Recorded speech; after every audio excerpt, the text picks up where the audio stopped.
దేవుని పరిశుద్ధ నామమున మహిమ కలుగుగాక.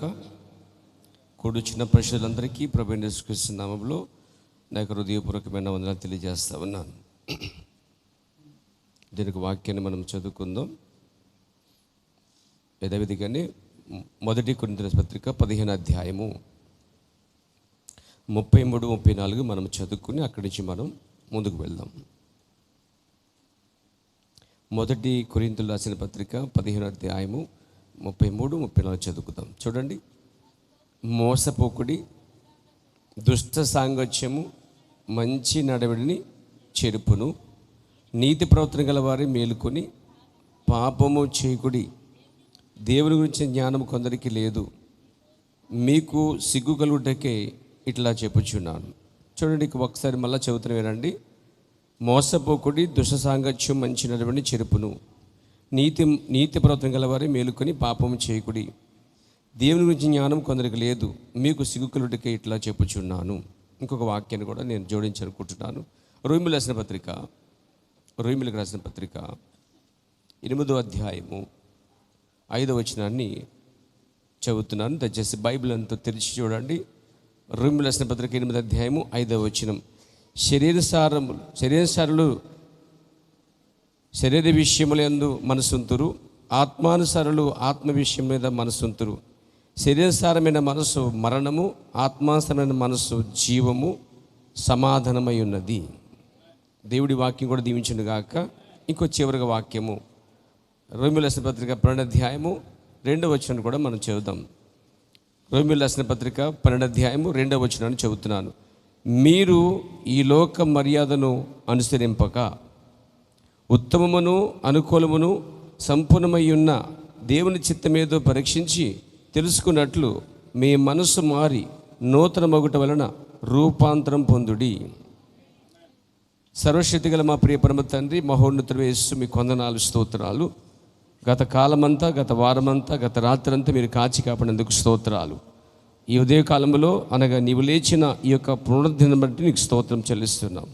చదవబడిన వాక్యాన్ని దీవించండి, ఆస్వాదించండి. ఇంతవరకు పాటల ద్వారా మహింపరచబడ్డారు, అనేక విధాలుగా మీరు గణపరచబడ్డారు. మీరు మాకు ఇచ్చిన వాటిలో మీకు ఇచ్చటకు సహాయం చేసినందుకు వందనాలు, స్తోత్రాలు చెల్లిస్తున్నాను. నిశ్చయముగా దీవించండి, ఆస్వాదించిన ఆయన ప్రతి హస్తంలో దీవించు ప్రభువా.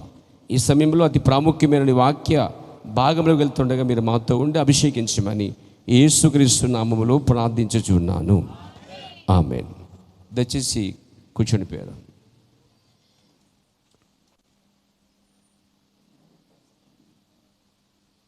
ప్రియమైన యేసయ్యా, ప్రేమకే రూపమా, ప్రియమార నిన్ను చూడని. ప్రియమైన యేసయ్యా, ప్రేమకే రూపమా, ప్రియమార నిన్ను చూడని.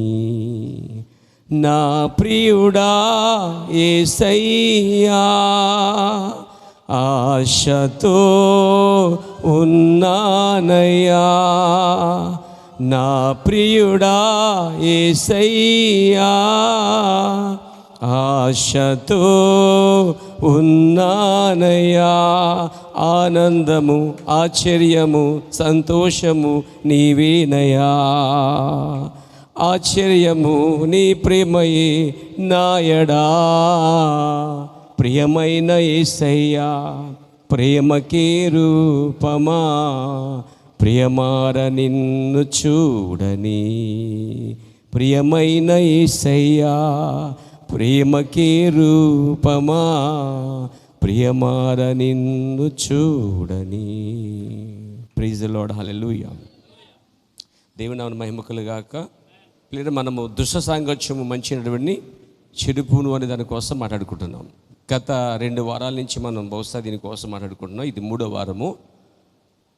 అయితే నేను దీన్ని సాగదీయాల ఉద్దేశం అయితే నాకు లేదు, కానీ ఒకసారి మన ప్రవక్త యోబు కోసం మాట్లాడుతున్నప్పుడు ఆయన యోబుని బురదలో కూర్చోబెట్టిన అంశం మాట్లాడుకుంటూ తిప్పుకుంటూ వస్తాడట. ఆయన ఒకసారి ఒక సహోదరి త్యాగం చేసి ధైర్యం చేసి మీలాగా అడిగేసిందన్నమాట. ఎంతకాలం అయ్యి యోబుని బురదలో కూర్చోబెడతా లేపవా అని అడిగిందంట. అమ్మ వచ్చేవారం ఈ వారం లేపేస్తానమ్మా, అయిపోయింది, ముగించేస్తానమ్మా అని అడిగాడు. కొన్ని సందర్భాల్లో కొన్ని విషయాలు విసుగనిపిస్తాయి, కానీ అవి జీవితానికి చాలా ఉపయోగపడతాయండి. ఇంకోసారి విన్న ప్రసంగాన్ని మరలా వినేటప్పుడు ఏంటంటే ఇది వినేసాం కదా, ఇది మరలా ఎందుకు చెప్తున్నారు అనిపిస్తుంది. ఎందుకో ఒకవేళ అది నీ కాకపోవచ్చు, నీ పక్క వరకే ఉండొచ్చు. ఒకవేళ అది ఎవరికొకరికి ఖచ్చితంగా ఉపయోగపడుతుందండి. 10 మందిలో 9కి అది పని చేయకపోయినా ఆ 10 మందిలో ఒకరికైనా ఖచ్చితంగా పనిచేస్తుంది. కనుకనే దేవుడు దాన్ని మరలా చెప్తూ ఉంటాడు. మన ప్రవక్త కూడా చాలా సందర్భాల్లో చెప్పిన ప్రసంగాల్ని చాలా సందర్భాల్లో చెప్పినట్టు, తర్వాత రికార్డ్ చేసినట్టు, మరలా తర్జుమా చేసినట్లు మనం చూస్తూ ఉంటాం. అంటే ఆయనకు అంశాలు లేక కాదు, ఆయన మనసులో చాలా అంశాలు వేల కొలదే ఉన్నాయి.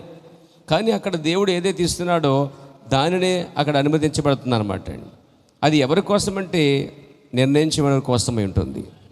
ఈ 2 వారాల నుంచి మనం ఏం నేర్చుకున్నామండి?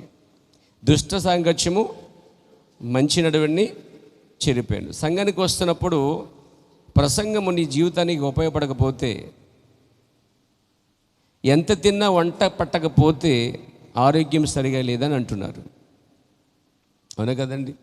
ఎంత తిన్నా వంట పట్టలేదంటే అక్కడ భోజనం కాదు లోపం, అనారోగ్యం లోపమైంది. దానికి సరిపడగా వైద్యం తీసుకున్నప్పుడు, చికిత్స తీసుకున్నప్పుడు అప్పుడు ఆహారం అనేది ఆటోమేటిక్గా వంట పడుతూ ఉంటుంది అనమాట. అదేవిధంగా ఆత్మ సంబంధంగా కూడా ఇది కూడా వంట పడాలి మనకండి. అంటే ఈ ఆహారం కూడా మన ఆత్మలకు ఉపయోగపడాలి. లేదు ఉపయోగపడలేదంటే దాని అర్థం ఎక్కడో లోపము ఉందని అర్థం. విత్తనం ప్రతి చోట పడినప్పుడు అది మొలిచిందా లేదా అండి? చెప్పాలి మీరు. మొలిచిందా? 4 ప్లేస్లో పడింది విత్తనం. మొదటి ప్లేస్ ఏంటండి? నా మగ చూడకండి, మీరు చెప్పండి. మీరు చదువుకున్నదని చెప్పండి, లేదు మీరు ఎన్నది చెప్పండి. ఎక్కడండి మొదటి స్థలం? త్రోవ పక్కన. రెండోది చూడొద్దు, చెప్పమంటున్నాను ఏమండి? ముళ్ళ పద. మూడోది రాత్రి నేల. 4వది మంచి నేల. మొదటిది ఏంటండి? త్రోవ పక్కన. అంటే ఏంటి? వాక్యం చెప్తున్నప్పుడు అనాలోచనగా విన్నప్పుడు పక్షి రూపంలో వచ్చే సాతాను వాక్యాన్ని ఎత్తుకుపోతాడు అనమాట. అది ఎంతకాలము వాక్యం చెప్పినా వారికి మారు మనసు రాదు. సంవత్సరాలు గతించిపోతాయి, విత్తనం లోపల పడదు, ఫలించరు, ఫలాలు కాయరు, అలాగే ఉండిపోతారండి వాళ్ళు. చివరికి వారు నరకబడి అగ్నిలో బయటపడతారని చాలా స్పష్టంగా బైబిల్ చెప్తుంది ఆత్మ సంబంధంగా. అలాగే రెండోది ఏంటండి? ముళ్ళ పొదలు. ముళ్ళ పొదలు అంటే ఐకిక విచారణ. ఏమండి? ఐకిక విచారణ. రేపేమైపోతాం, బతుకు ఏంటి, అదేంటి ఇదండి, కూర్చుని ఆలోచిస్తూ ఉంటారు. ఏంటి? కూర్చుని ఆలోచిస్తే మూడెత్తి పెరుగుతామా అని బైబిల్ చెప్తుందండి. మూడెత్తు పెరుగుతామా అంటే ఛాన్సే లేదు. కానీ ఆలోచనలు వస్తాయి, తప్పదు. అయితే ఆలోచన వచ్చినప్పుడు వాటిని ఏం చేయాలి? తోలేయాలి. గూడు కట్టుకొని ఇవ్వకూడదండి. వాటికి టీ కాఫీలు ఇచ్చి భోజనం పెట్టి పడుకోబెడితే నేను పడుకోబెడతాయి. అర్థమవుతుందా చెప్పేది?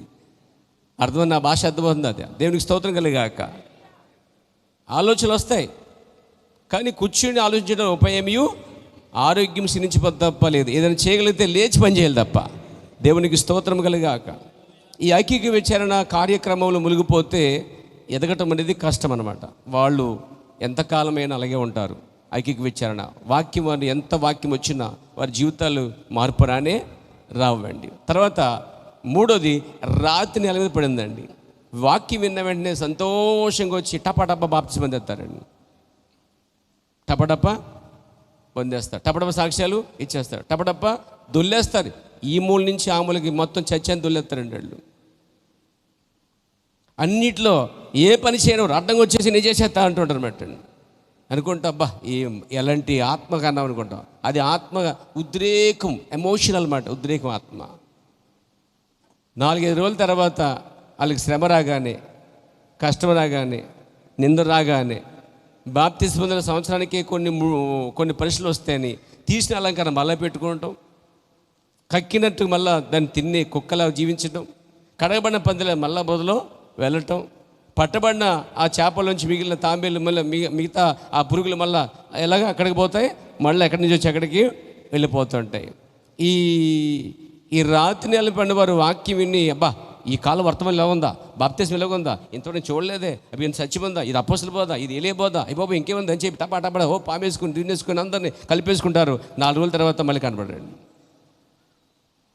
ఎందుకు? వై? వారు వేరు అసలు భూమిలోకే వెళ్ళలే. కొందరు సంఘాలలో అలాగే ఉంటారండి. వాళ్ళ విషయంలో కొంచెం జాగ్రత్తగా ఉండాలి. మనం తైతిక్కలాడి వారితో జాగ్రత్తగా ఉండాలండి. వారు వేరు సరిగా లేనందున గాలి ఎట్టేసినా వారు పడిపోయే అవకాశాలు అయితే ఉన్నాయి. లేదా ఎండ గట్టిగా కొడితే మాడిపోయే అవకాశాలు ఉన్నాయి. చాలా బాగా చెప్పాడు ఆయన. 4 ఉపమానాల్లో ఎవరికి ఉపమానాలంటే ఇదిగో సంఘాల్లో ఉన్న విశ్వాసులకి. 4 రకాల మొక్కలు 3 చెప్పుకున్నాం. 4వది ఏంటండి? మంచి నేల. ఇంగ్లీష్లో గుడ్ గ్రౌండ్ అన్నాడు. మంచి నేల, సరైన హృదయంలో, సరైన ప్లేసులో, మంచి నేలలో పడితే అది 30 దంతులుగా, 60 దంతులుగా మీరు సంతోషంగా ఉంటే, 100 దంతులుగా అది వర్ధిల్లుతుంది అన్నమాట అండి. దేవునికి స్తోత్రం కలిగాక. దేవుని మందిరంలో దిగిలి కూర్చోకండి ఏదో పోగొట్టుకున్నట్టు. అన్నీ పోగొట్టుకున్నా పర్లేదు, కానీ రక్షణ మాత్రం పోగొట్టుకోకండి. అన్నీ పోగొట్టుకున్నా పర్లేదు, రక్షణ ఆనందాన్ని మాత్రం, ఆ రక్షణ ఆనందం కనిపించాలంటే పాస్టర్ గారికి ఏం తెలుసు, బోలు అప్పులు ఉన్నాయి, నీకన్నా నాకు ఎక్కువ అప్పులు ఉన్నాయి, నీకేం తెలుసు? చాలా ఈ వారం అంతా గడుస్తుంది ఏంటో ఆలోచించడం వల్ల ఉపయోగం అసలు ఉపయోగం లేదండి. ఉపయోగం చెప్పండి. నేను కూర్చుని ఆలోచిస్తూ ఉంటాను, నాకు బోలు ఉన్నాయి అలాంటివి. కాబట్టి ఈ విశ్వాసులు ఇవన్నిటిని ఏం చేయాలి? అధిగమించి ప్రయాణం చేయకపోతే మనం అరణ్యంలో రాలిపోయిన అయిపోతాం పేర. వీటన్నిటిని జయించాలంటే మైండ్, ఇదిగో మనసు, ఈ మనసు అనేది ఒక యుద్ధరంగం అంటండి. దేవునికి స్తోత్రం కలిగాక. మనసు యొక్క పోరాటం అని వర్తమానం బోధించిన ప్రవక్త అండి. ఈ ఆయా సందర్భంలో చెప్పినటువంటి కోడ్స్ అన్నమాట అవి. మైండ్, బెటల్ మైండ్ అనమాట. అంటే యుద్ధం చేసే స్థలం ఏదంటే మనసే. ఈ మనస్సును కనుక జాగ్రత్తగా కంట్రోల్ చేసుకోగలిగితే ప్రభుత్వమైతే అది కూడా మన లైఫ్ కోసం వస్తుంది, దీంట్లో వస్తుంది. చూద్దాం, దేవుడు మనకు అవకాశం ఇస్తే. తేగలిగాను, తెచ్చి ఇక్కడ దాకా తేగలిగాను, దీన్ని ఇక్కడ దాకా తేగలిగాను. మీరు ఉదయం దాకా పోయగలిగితే చాలా సంతోషమే అండి. ఇది ఇక్కడ దాకా రావటం చాలా సంతోషమే, కానీ ఇక్కడితో ఇది వెనక్కి వెళ్ళిపోకూడదు. ఎక్కడ దాకా రావాలి? ఈ పులిపేడి నుంచి మీ హృదయంలోనికి ఇది కుమ్మరించబడితే అది మీకు చాలా ఉపయోగపడుతుంది ప్రియారా. దానికంటే ముందు చాలా అంశాలు ఉన్నాయి మనకి, అవన్నీ చెప్పుకోవాలి. చెప్పారు కదా, జీవితము ఇది ఎలా ఉండే లైఫ్ కోసం ఆడుకున్నాం మనము. ఈరోజు మరంబుల సమృద్ధిగా ఉన్నాయి, లోతైన సంగతుల సమృద్ధిగా ఉన్నాయి, క్రమముల చాలా బాగున్నాయి, అన్ని ఆరాధన పాటల సంగీత సమూహమా, అబ్బో అన్నీ ఏది తక్కువ కాలేదు. కానీ లైఫ్ విషయం వచ్చేసరికి 0 పాయింట్ వచ్చేస్తుందండి. లైఫ్ దగ్గరే స్థిరంగా ఉంటుందండి. ఒక వ్యక్తి మర్మములు తెలుసుకుని లైఫ్ జీవితం అని జీవించకపోతే మర్మములు అతను ఏమాత్రం కూడా పని చేయలేదు. సంగీతం బాగా తెలుసుకుని వాయిద్యాలు బాగా వాయించి పాటలు బాగా పాడి చర్చి క్రమంలో పరిచయం చేస్తూ పోతుంటే ఎన్నో విషయాలు ఉంటూ జీవితం బాగోపోతే, జీవితం అపవిత్రంగా ఉంటే, జీవితం వంకరగా ఉంటే, జీవితం క్రీస్తుకి సువాసనగా లేకపోతే ఆ పరిచర్యలు, ఆ కార్యక్రమాలు దేవుని సంతోషపట్టలేవు. అది మనల్ని సంతోషపెడతాయి, లేకపోతే మన చుట్టూ ఎదురు కనిపించే వారికి సంతోషపరుస్తాయి, కానీ అసలు దేవుని సంతోషపరిచే అవకాశాలు అయితే ఉండవన్నమాట అండి. దేవునికి స్తోత్రం కలిగాక, దేవునికి మహిమ కలిగాక. కాబట్టి జీవితం చాలా ముఖ్యమా? జీవితంలో చాలా వంకరలు సరి చేయబడటం ముఖ్యమేనా? చాలా సంఘ శాఖల్లో ఎంతోమంది చూస్తున్నామండి. వారు ఎప్పటి నుంచో చర్చకు పోతున్నారు, పరిచయం చేస్తున్నారు, పడి సేవ చేస్తున్నారు. కానీ మీరు చూస్తే గుర్తొచ్చేసింది నాకు ఒకటి. నేను ఎక్కడో టీం వర్క్ మీద బయటికి వెళ్ళినప్పుడు పెనుగొండ అవతల అనమాట, మాటిరా సర్వీనింగ్లో చర్చికి వెళ్ళి ఒక వ్యక్తి అనమాట, చర్చిలో పరిచయం చేస్తాడు. డినామినేషన్ అండి, మీరు అక్కడికి వెళ్ళిపోకండి మళ్ళీ అండి. ఆ వ్యక్తి ఆటో డ్రైవర్ అనమాట అండి. నాకు తెలుసు ఆ వ్యక్తి. ఒకసారి ఇప్పుడు 500 తీసుకున్నాడు, దగ్గర తీసుకున్నాడు, తిరిగి ఇవ్వలేదనుకోండి మనకి. నేను అడగలేదు. చాలా రోజులు మధ్య మధ్య కనిపించాడు అక్కడక్కడ. మన తనుకోడే ఆటో డ్రైవర్ అనమాట.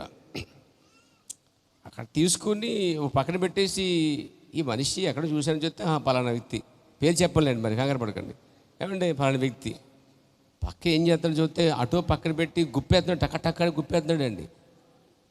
అరే ఈ మనిషినండి కొంచెం క్లారిటీగా నా కొరకు కారులో ఉన్నాం కదా, మన కారు తెలియదు, కొంచెం ముందు బాగుంచి దగ్గర బాగుంచి చూశాను గ్లాసులోంచి. నాతో ఇంకా మా కొంత టీం ఉన్నారు కొన్ని చూస్తే తెగ గుప్పేస్తున్నాడు మనిషి. అక్కడ సంఘ పెద్ద,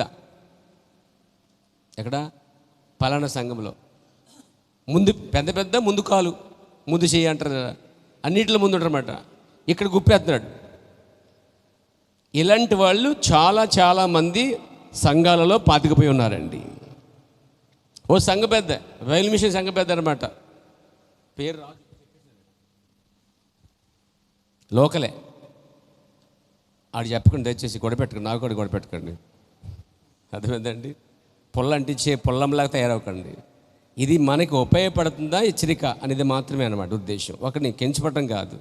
చర్చ్కు వెళ్తూ వాడు సిగరెట్ కలుస్తూ సంఘ పెద్దగా ఉంటూ చందా పడుతూ పరిచయం చేసే పరిశుద్ధుల మధ్య తిరుగుతూ ఆ వ్యక్తి పబ్లిక్గా సిగరెట్ కాల్చిపోతున్నాడండి. పబ్లిక్గా చర్చి ముందు నుంచే. చర్చోళ్ళు కానీ పాస్టర్ కానీ పెద్దలు కానీ అతన్ని ఏమి పట్టించుకోవట్లేదు. అంటే పరిచయం చేస్తున్నాను కదా, సంఘ పెద్దగున్నాను కదా అనుకున్నాడు మనిషి తప్ప, ఇతరులకు సేవ చేస్తున్నాను అనుకుంటే తప్ప అసలు దేవునికి ఇష్టంగా ఉన్నాడా అనే విషయంకి వచ్చే అక్కడ జీరో అనమాట. చాలామంది సంఘ పెద్దలు చర్చికి పెద్దలుగా ఉంటూ తాగుబోతులుగా ఉన్నవాళ్ళు చాలామంది ఉన్నారు. అక్ర సంబంధం కలిగిన వారు చాలామంది ఉన్నారు. స్వరశక్తులు వేలాకొలలు ఆడుతూ పకిలించుకుంటూ ఏమండి అహాస్యంగా ఉంటూ సంఘాలకు వెళ్తుండే వారు ఉన్నారండి. పాటలు పాడి కిందకు దిగి జోకులు వేసుకుంటూ అపహాసం చేసేవారు ఉన్నారండి. నేను అంటున్నాను, ఇక్కడ పాటలు పాడి అక్కడ కిందకి వెళ్ళి అపహాసం చేయటం, ఇక్కడ పెద్దగా ఉండి కిందకి వెళ్ళి సిగరెట్ కాల్చడం, ఇది జీవితం ఏమైనా సువాసనగా ఉందా దేవునికి అనుకుంటున్నారా? లేనే లేదు. ఇక్కడ జీవితం అనేది మార్చబడాలండి. అసలే బైబిల్ మొట్టమొదటి బోధే మారు మనసు పొందుడి. బాప్తిమిచ్చే రంగం మీద ఏం చెప్పాడు? మారు మనసు పొందుడి. మొదటి బోధ మారు మనసు, కొత్తగా జన్మించటం, పాతవన్నీ విడిచిపెట్టడం. బాప్తిమిచ్చే నిలిపిన తర్వాత యేసు ప్రభు మారు మనసు పొంది సువార్త నమ్మండి అని మొదలుపెట్టాడు ఆయన. మొదటి మాట. ఆయన తర్వాత పేతురు మారు మనసు పొందండి అని మొదలుపెట్టాడు. ఆయన తర్వాత అపోస్తలుల పౌలు మారు మనసు పొందండి అని మొదలుపెట్టాడు.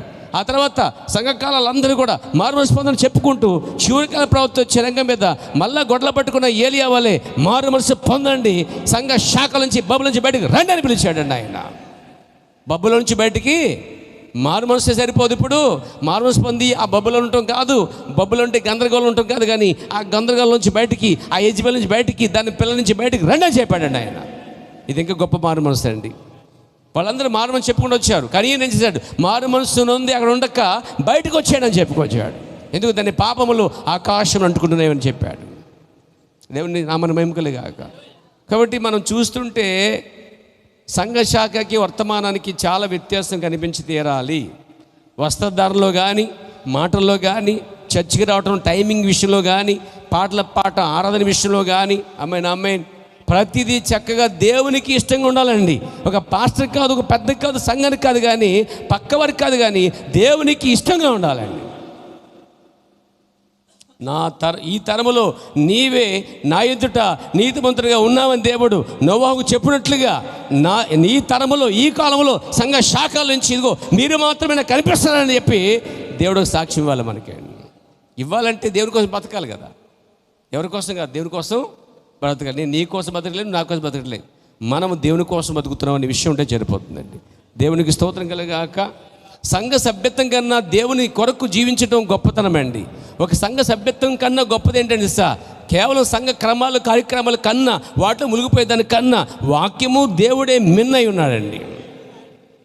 కాబట్టి సంఘ క్రమాలు కార్యక్రమాల కన్నా ఎక్కువ మోజు ఎక్కడుందని ప్రజలకి సంఘం మీద, సంఘ కార్యక్రమాల మీద మాత్రమే, వాటి పద్ధతుల మీద, వాటి క్రమాల మీద ఉంటుంది. కానీ అవన్నీ వాక్యావసరంగా ఉన్నావో లేవో ఒక్కడు కూడా పరిశోధన చేయడండి. కాబట్టి వాక్యాన్ని పక్కన పెట్టి సంఘాన్ని, సంఘ ఆచారాలకు వెళ్ళిపోతున్న సేవల్లోనూ ప్రజలు తండోలు పొందలుగా సాగిపోతున్నారు అన్నమాట. అయితే ఈ సమయంలో మనకి వర్తమానంతో పాటు ఎలా జీవించాలో చెప్పడానికి వర్తమానం అయితే మనకున్నది. దేవుని నామమున మహిమ కలుగునుగాక, స్తుతి కలుగునుగాక. చెప్పొచ్చు హల్లెలూయా, హల్లెలూయా. దుష్ట సాంగత్యము, మంచి వాళ్ళు దుష్టులతో సహవాసం చేస్తే పాడైపోతారండి. మంచివాళ్ళు దేవుని పాటలు పాడేవాడితో ఉండండి, చెడ్డవాడు కూడా పాడతాడండి. మీరు పాడుతూ కిచెన్లోను, ఆడవాళ్ళైతే కిచెన్లోను అండి, బట్టలు మడతెట్టుకున్నలో, వాష్ చేసినప్పుడు, ఇళ్ళని తోముకున్నప్పుడు ఏమండి పాటలు పాడుకుంటుంటే పక్క వాళ్ళు విని వారు పాడుతూ ఉంటారు. అలాగే మగవాళ్ళు పని చేసుకున్నప్పుడు, చేస్తున్నప్పుడు, నేను డ్రైవింగ్ చేసినప్పుడు చక్కగా మంచి మూడ్ బాగుంటే పాటలు పెట్టుకుంటాను, లేదా నేనే పాడుకుంటూ పోతాను అంటాను. ఎవరు పట్టించుకోను. అలా మనం పాడుతున్నప్పుడు పక్కలు ఆటోమేటిక్గా వాళ్ళకు కూడా పాటలు వచ్చేస్తామండి. ఆ ప్రభావాన్ని మనము సమాజంలోకి మార్పు తీసుకురాగలమా? ముందు మనం మారితే కదా. ముందు మనం మారితే సమాజానికి మార్పు వస్తుందండి. మనమే ఒక్కరుగా ఉంటే సమాజం ఏమీ మారదండి. దేవునికి స్తోత్రం కలుగాక. ఒక మంచి మాట ఉంటుంది, ఆ దేశములో యోబును, దానియేలును మరియు ఆ ముగ్గురు వ్యక్తులను విడిపించబడతాను దేవుడు వాగ్దానం చేశాడండి. అంటే నీతిమంతులు ఆ పట్టణమును ఏం చేస్తారట? రక్షించేవారుగా ఉంటారండి. 10 మంది ఉంటే చాలా అని అడిగాడు అబ్రహాము దేవుడని యెహోవాని.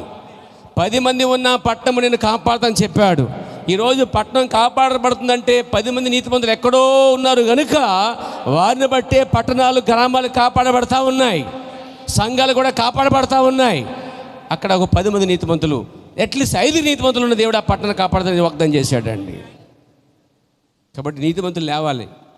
నీతిమంతులు చెప్పుకుండా కాదు, నీతిగా మాట్లాడడానికి. కాబట్టి దుస్సాంగత్యం మంచి నడవండి. అందుకే మోసపోకుడి అని ఉపయోగించాడు. ముందు మాట ఏంటంటే మోసపోకండి, అందరూ మనవాళ్లే, నలుగురితో నారాయణ, కులంతో గోవిందని చెప్పి పరిగెట్టడం కాదు. ఖచ్చితంగా ఆ సహవాసం, ఆ సాంగత్యము నిన్ను పాడు చేయకుంటే చాలు. ఆ సహవాసం, ఆ సాంగత్యము ఎదుటివాడిని మార్పు తీసుకొస్తే వెరీ బెటర్, సో బెటర్ అది. కానీ నీకు మార్పు వచ్చేస్తుందంటే మాత్రం ఆ సాంగత్యం నుంచి బయటకు వచ్చేయడం మంచిది. నీ సాంగత్యము, నువ్వు సాంగత్యం చేసినప్పుడు మీకు మార్పు రాకూడదు. నిన్ను బట్టి వారికి కనీసం రవ్వంతైనా మార్పు రావాలి.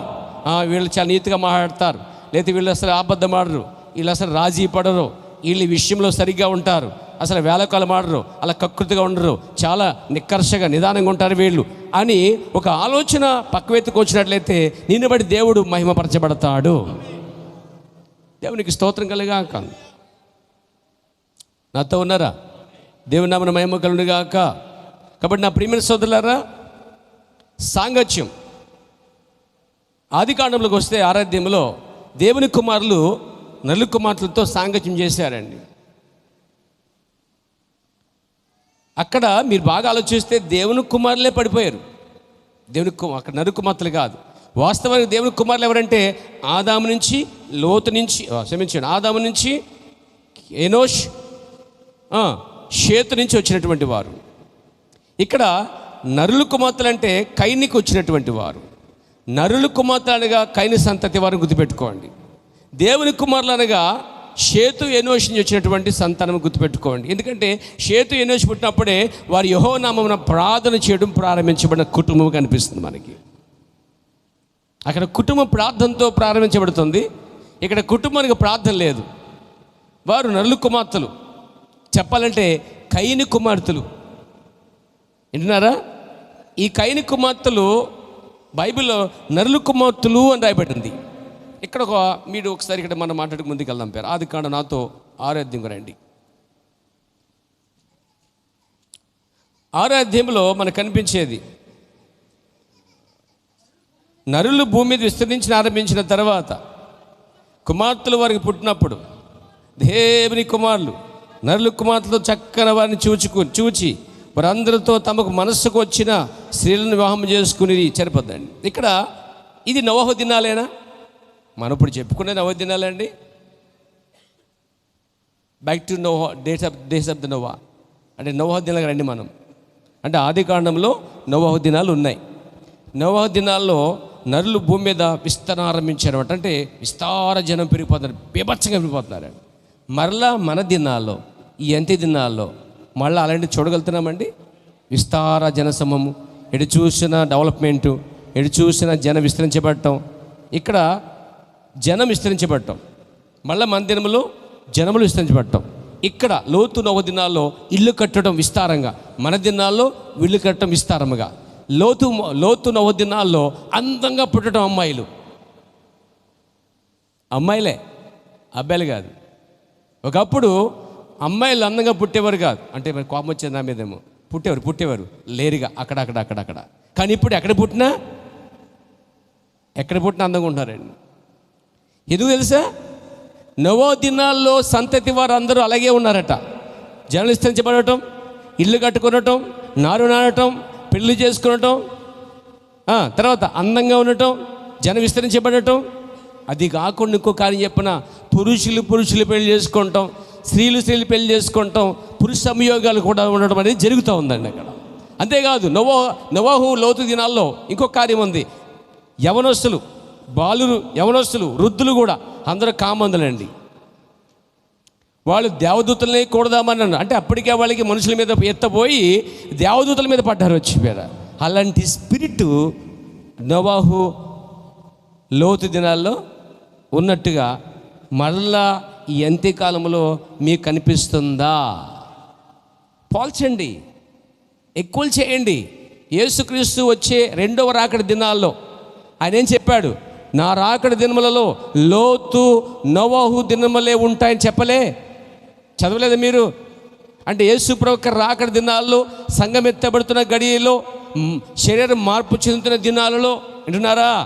పెళ్లి కుమారుని కలుసుకునే దినాలలో సమాజం మరలా తిరిగి లోకం ఎలా మారిపోతుందంటే నోవహు లోతు దినాల వల్లే ఉన్నట్టుగా మీ కంటికి కనబడుతుందా లేదా? ఏమన్నా కనబడుతుందా లేదా? అంటే మనం కరెక్ట్గా పోల్చాము. ఇక్కడ చూస్తున్నాం.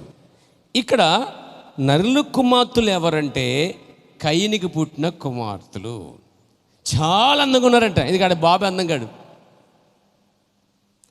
వాడికి పుట్టిన కుమార్తెలు కూడా అందగాడు. ఈ నరుల కుమార్తెలు దేవుని కుమారులు అనే చోట కొంతమంది యెహోవా సాక్షులు, ఇతర సేవకులు, ఇతర సంస్థలు దీని బోధ ఎలా మార్చారంటే, వారు దేవుని కుమారులు అంటే దేవదూతలని, నరుల కుమార్తెలు అంటే మనుషుల కుమార్తెలు అని చెప్పి పోల్చి దేవదూతలే వచ్చి ఇక్కడ కాపురం పెట్టారట. వాళ్ళు చెప్పే బోధ. మరి దేవదూతలు ఇప్పుడు కూడా కాపురం పెట్టచ్చుగా? అప్పుడు పెడితే ఇప్పుడు పెట్టాలిగా, మరి పెట్టట్లే. కోతి నుంచి వచ్చే మనుషుడు అంటే ఇప్పుడు కూడా కోతి నుంచి అలా పుట్టుకుంటూ రావాలి కదా. అదిగో సగం ఫోటోలు కనిపించాలి కదా అక్కడక్కడ. ఇప్పుడే తోక నుంచి మనిషి మారాడని, ఇప్పుడిప్పుడే బయటకు మనిషి తయారై బయటకు వచ్చాడు, ఇదిగో కోతి మనిషి, ఇదిగో ఇప్పుడే కోతిని పుట్టుకొచ్చాడని చెప్తే ఎక్కడ న్యూస్లో విన్నారు మనం? లేదు. అంత దుర్బోధ. మొత్తం లోకం దుష్టుని అందే ఉంది తెలుసా మీకు? మొత్తం యుగ సంబంధి దేవతే ప్రపంచం వెళ్తుంది తెలుసా మీకు? దాని గురించి ప్రభు బోధించాడు. యుగ సంబంధం దేవతను వర్తమానం బోధించాడు తెలుసా?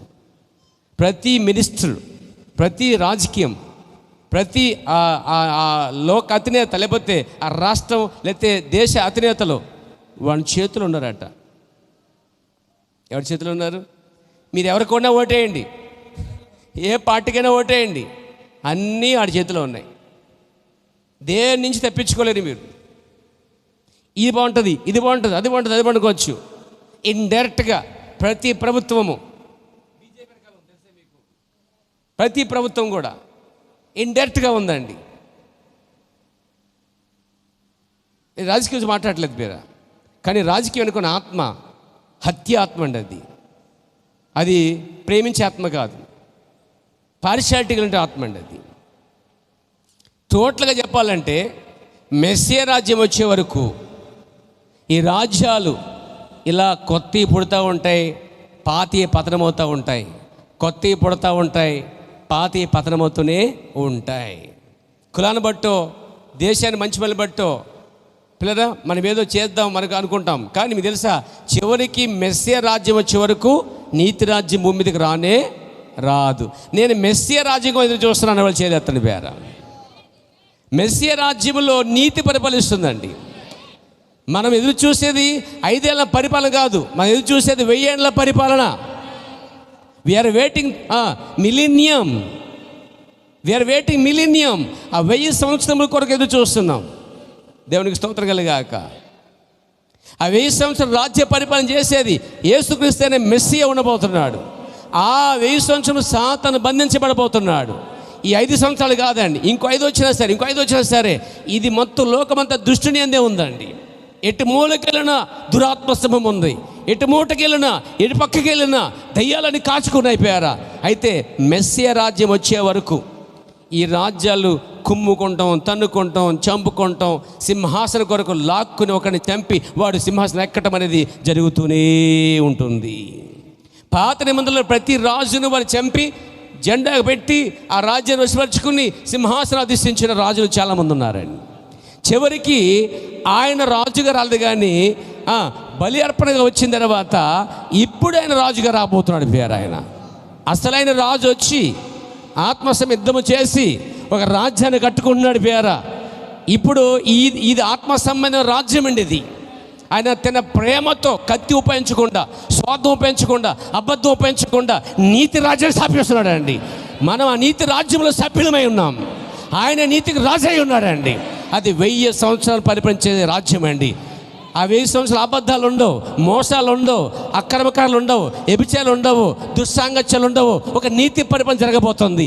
ఆ నీతి పరిపాలన కొరకే దేవుడు ఇండైరెక్ట్గా ఏం చేస్తాడంటే ప్రపంచమంతా ఒక రాజ్యాన్ని నిర్మించుకుంటూ వస్తా ఉన్నారు. ఆ చెట్టు వేర్లు భూములు ఎలా అములుకుంటూ కింద గ్రౌండ్ వర్క్ చేస్తున్నాయో, యేసుక్రీస్తు పరిశుద్ధాత్మ కూడా అదే పని చేస్తుందండి.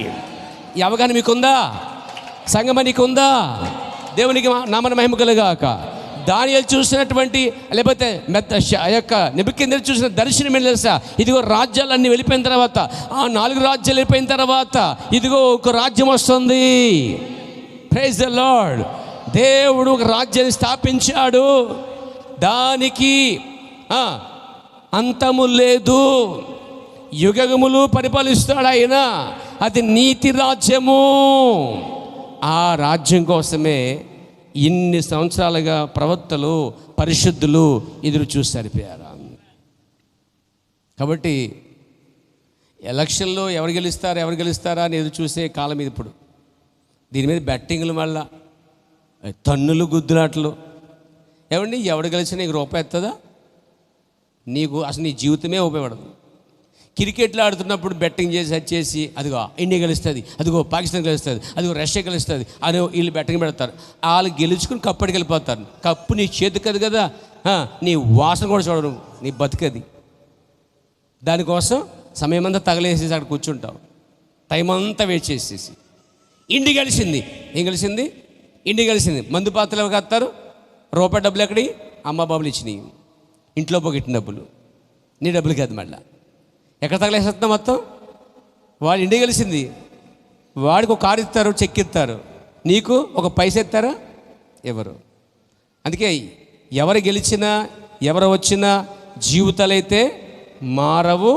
మనమే అనుకూలంగా మార్చుకోగలిగితే ఇటు ఆత్మీయంగా, ఆర్థికంగా లేదా భౌతికంగా వర్ధిల్లుతాం. పేరు దేవునికి స్తోత్రం కలిగాక, దేవుని నామమున మహిమ కలిగాక. కాబట్టి మోసపోకండి. ముందు రాజకీయ విషయంలో కూడా మోసపోకండి, దుస్సాంగత్యులు మోసపోకండి, చర్చిలు, సేవల పరిచయాలు మోసపోకండి, బోధల విషయంలో మోసపోకండి. ఒక ఆమె అంటుందండి, యేసుప్రభుని ఇలా పొడిచి అంట బళ్ళని తిప్పి లాగితే పేగులు పెట్టుకొచ్చాయంట. ఆమె వివరిస్తుందండి. అలా ఉందా బైబిల్లో? వివరణ అంటే అతి వివరణ అయిపోయింది, ఇక్కడ ఓవర్ అయిపోయింది. మళ్ళీ వివరించడమే కష్టమంటే అతి వివరణ. ఇంకో అంటుంది, యేసు ప్రభు కార్చి రక్తము అన్ని నీళ్ళలో కలిసిపోయింది కాబట్టి ఎక్కడ ములుగునా రక్తంతో కడగబడినట్లే అని అలా ములుగు వచ్చేస్తుంది అంట. కోతి గేదెలు కూడా ములుగు వచ్చేస్తే పుష్కరాలు చాలామంది 12 సార్లకు ఒకసారి వెళ్ళి పుష్కరాలు వస్తాయి కదా, వెళ్ళి టపాటా ములుగు వచ్చేస్తారండి. మరి యేసు రక్తం కలిసిపోతే మరి ఎక్కడ? రాజమండ్రి, ధవళేశ్వరం, ఇంకా ఈ నదులు, వైష్ణ నది, అవి నదులు ఉన్నాయి కదా పేర్లు, కృష్ణ నది, వైష్ణ నది, నదులు, ఎన్ని నదులు అన్నింటిలో ములిగెత్తే మరి అందరూ పరిశులైపోతారు కదా. నీళ్లు రక్షించవు, నీళ్లు రక్షించవు. కానీ విశ్వాసము ద్వారా యేసుక్రీస్తుని ప్రభు రక్షణ స్వీకరించిన ద్వారా, నీ నోటితో ఒప్పుకోవడం ద్వారా, హృదయంతో ఒప్పుకోవడం ద్వారా అప్పుడు రక్షించబడతాను బైబిల్ చెప్తుందండి. కాబట్టి నా ప్రియమైన సోదరులారా, భయంకర దినం మనం జీవిస్తున్నాం. దుస్సాంగత్యం మంచినటువంటి చెరిపేస్తుందని పేరు.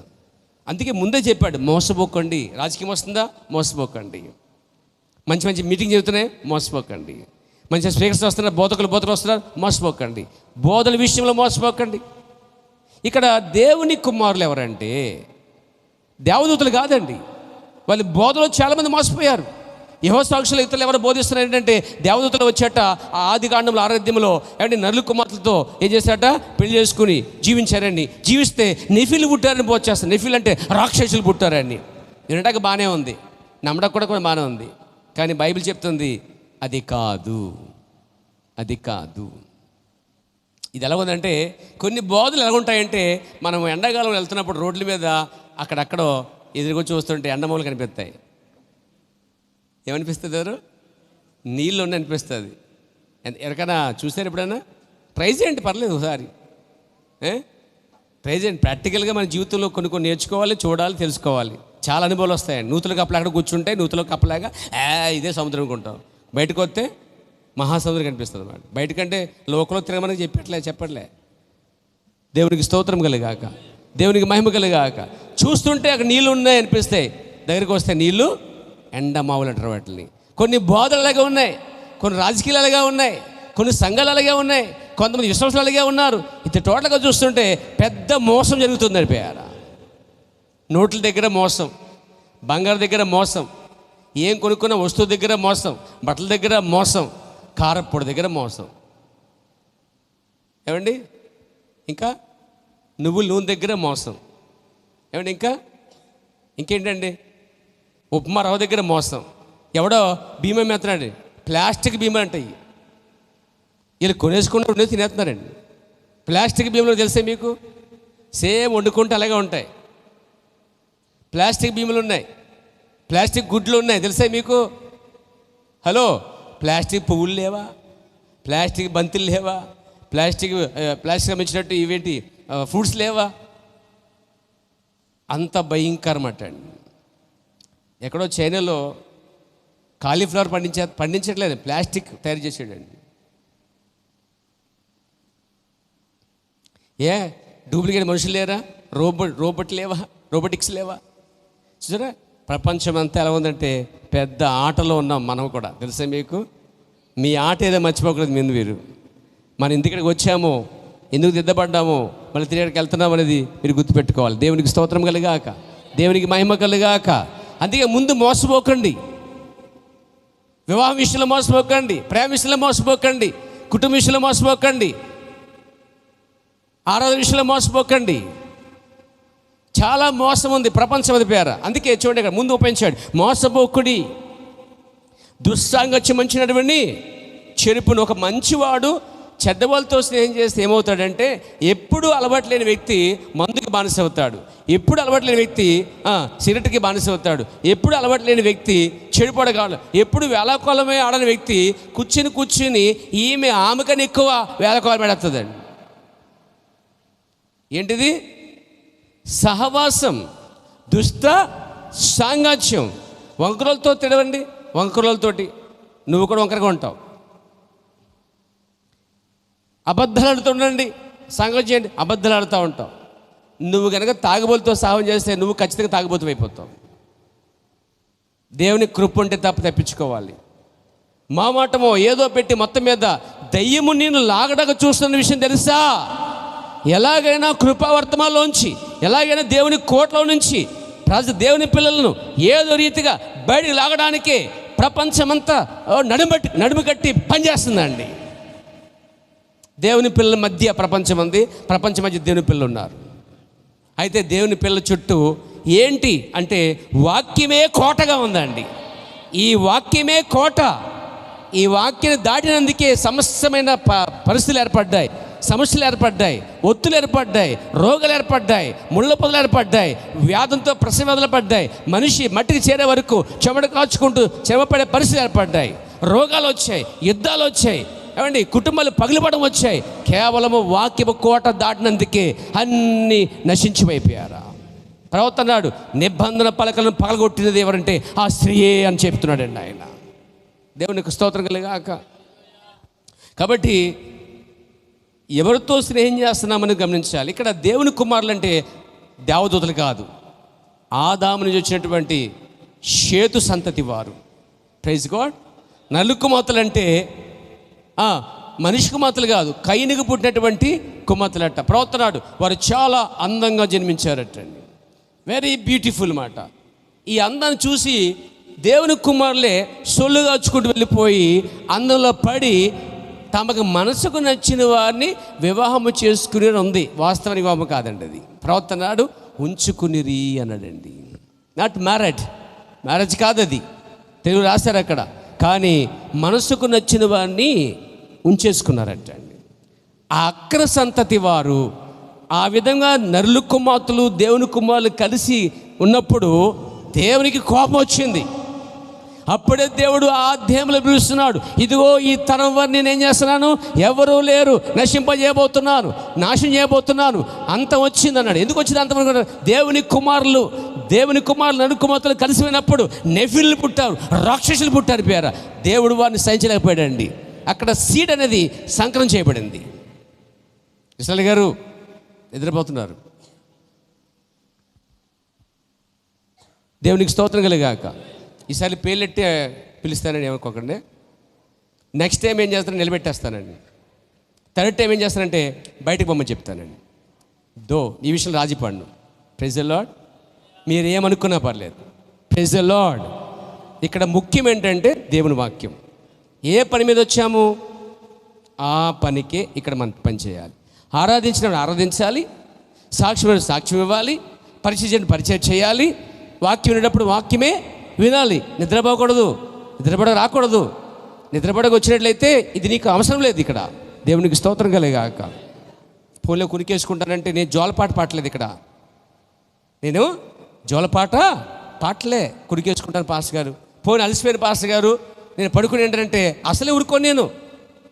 పోలే మీరు పడుకోండి, నేను మనిషిని తెచ్చుకుని దాని మీద పడుకొని చెప్తానని చెప్పే అలాంటి వ్యక్తిని కాదండి. సో ఇక్కడ క్రమము దేవుడే ప్రాముఖ్యత. రక్షణ కూడా చెప్పుకుంటున్నాం. నీ కోటలోనికి వాడు దొరబడ్డాడంటే నశించిపోతున్నాం అర్థం. అక్కడ పేరా నీ ఆత్మను ఎవడు విడిపించగలడు? ఒక పార్స్ విడిపించగలడా? లేదు. సంఘం విడిపించగలదా? లేదు. ఒక భార్య విడిపిస్తాడా? భర్త విడిపిస్తాడా? నెవర్. నీ వెనుక్కునేది ఏది విడిపించదు. నీకు నీవే చక్కబెట్టుకోవాలి, నీకు నీవే కోటలో ఉండాలి. నీకు నీవే దిద్దుకోకపోతే, నీకు నీవే లేవపోతే, మేలుకోకపోతే, నీతి ప్రవర్తన గల మేలుకొని పాపము చేయకూడి అని ఎంత హెచ్చరించాడండి పౌలు గారు. దేవునికి స్తోత్రం కలిగాక. కాబట్టి నా ప్రియములారా, అది జరిగినప్పుడు దేవుడు అక్కడ ఏం చేశాడంటే నాశనం తీసుకొచ్చాడండి. దేవునికి స్తోత్రం. ఇక్కడ దేవుని కుమారులే నలు కుమారులతో సాంగత్యం చేశారండి. వాళ్ళు చెడిపోవడానికి కారణమైంది. అలాగే మోయిబీలతో ఇశ్రాయేలు సాంగత్యం చేశారు. రెండవ కార్యం జరిగింది అక్కడ చేస్తే మీకు. దాన్ని దేవుడు కూడా సహించలేకపోయాడండి. ఇప్పుడు మూడోసారి అంత్యకాల వర్తమానంలో విశ్వాసులు లోక సంబంధమైన వారితో ఆ కార్యక్రమాలతో సాంగత్యం చేసి ఆ క్రియలు నేర్చుకుంటే మూడోసారి దేవుడు క్షమించే ప్రసక్తి లేదు అని చెప్పి చాలా స్పష్టంగా దానిని ఎరగద్దు అనే వర్తమానంలో ప్రవక్త చాలా స్పష్టంగా చెప్పాడండి. ఫస్ట్ టైం నోవా దినాల్లో, సెకండ్ టైం మోషే దినాల్లో, థర్డ్ టైం మన దినాల్లో. అందుకే బి కేర్ఫుల్. దేవునికి స్తోత్రం కలిగాక, దేవునికి మహిమ కలుగునుగాక. దుష్ట సాంగత్యం అంటే నీ సహవాసం, నీ సాంగత్యం ఎవరితో ఉంది? ఎలాంటి వారితో ఉంది?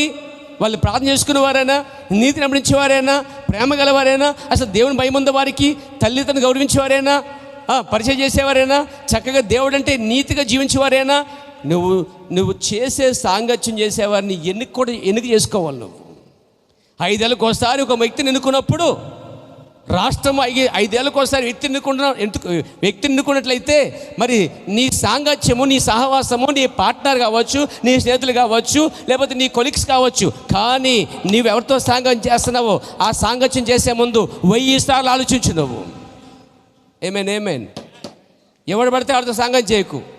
స్త్రీలు పురుషులు కూడా. నువ్వు సాంగత్యం చేసావంటే నీ ఆత్మస్థితి పడిపోకూడదు. ఆమేన్.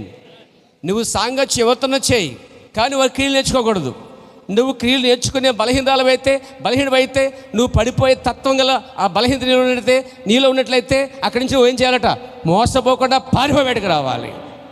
నీకు ఆ సామర్థ్యం ఉందనుకోండి, ఒకవేళ నిలబడగలను, చేయగలను, పర్లేదు, పడిపోగలను, నేను వీక్ కాదు, ఐఎమ్ నౌ వీక్, నేను అసలు బలహీనుడు కాదు, నాకు ప్రభావం. కొంతమందికి 2 రోజులకే ప్రభం వచ్చేద్దండి, 3 రోజులకే అలా అయిపోతారు. వెళ్ళేవారు వీళ్ళే అయిపోతారండి, అంత త్వరగా కలిసిపోతారండి.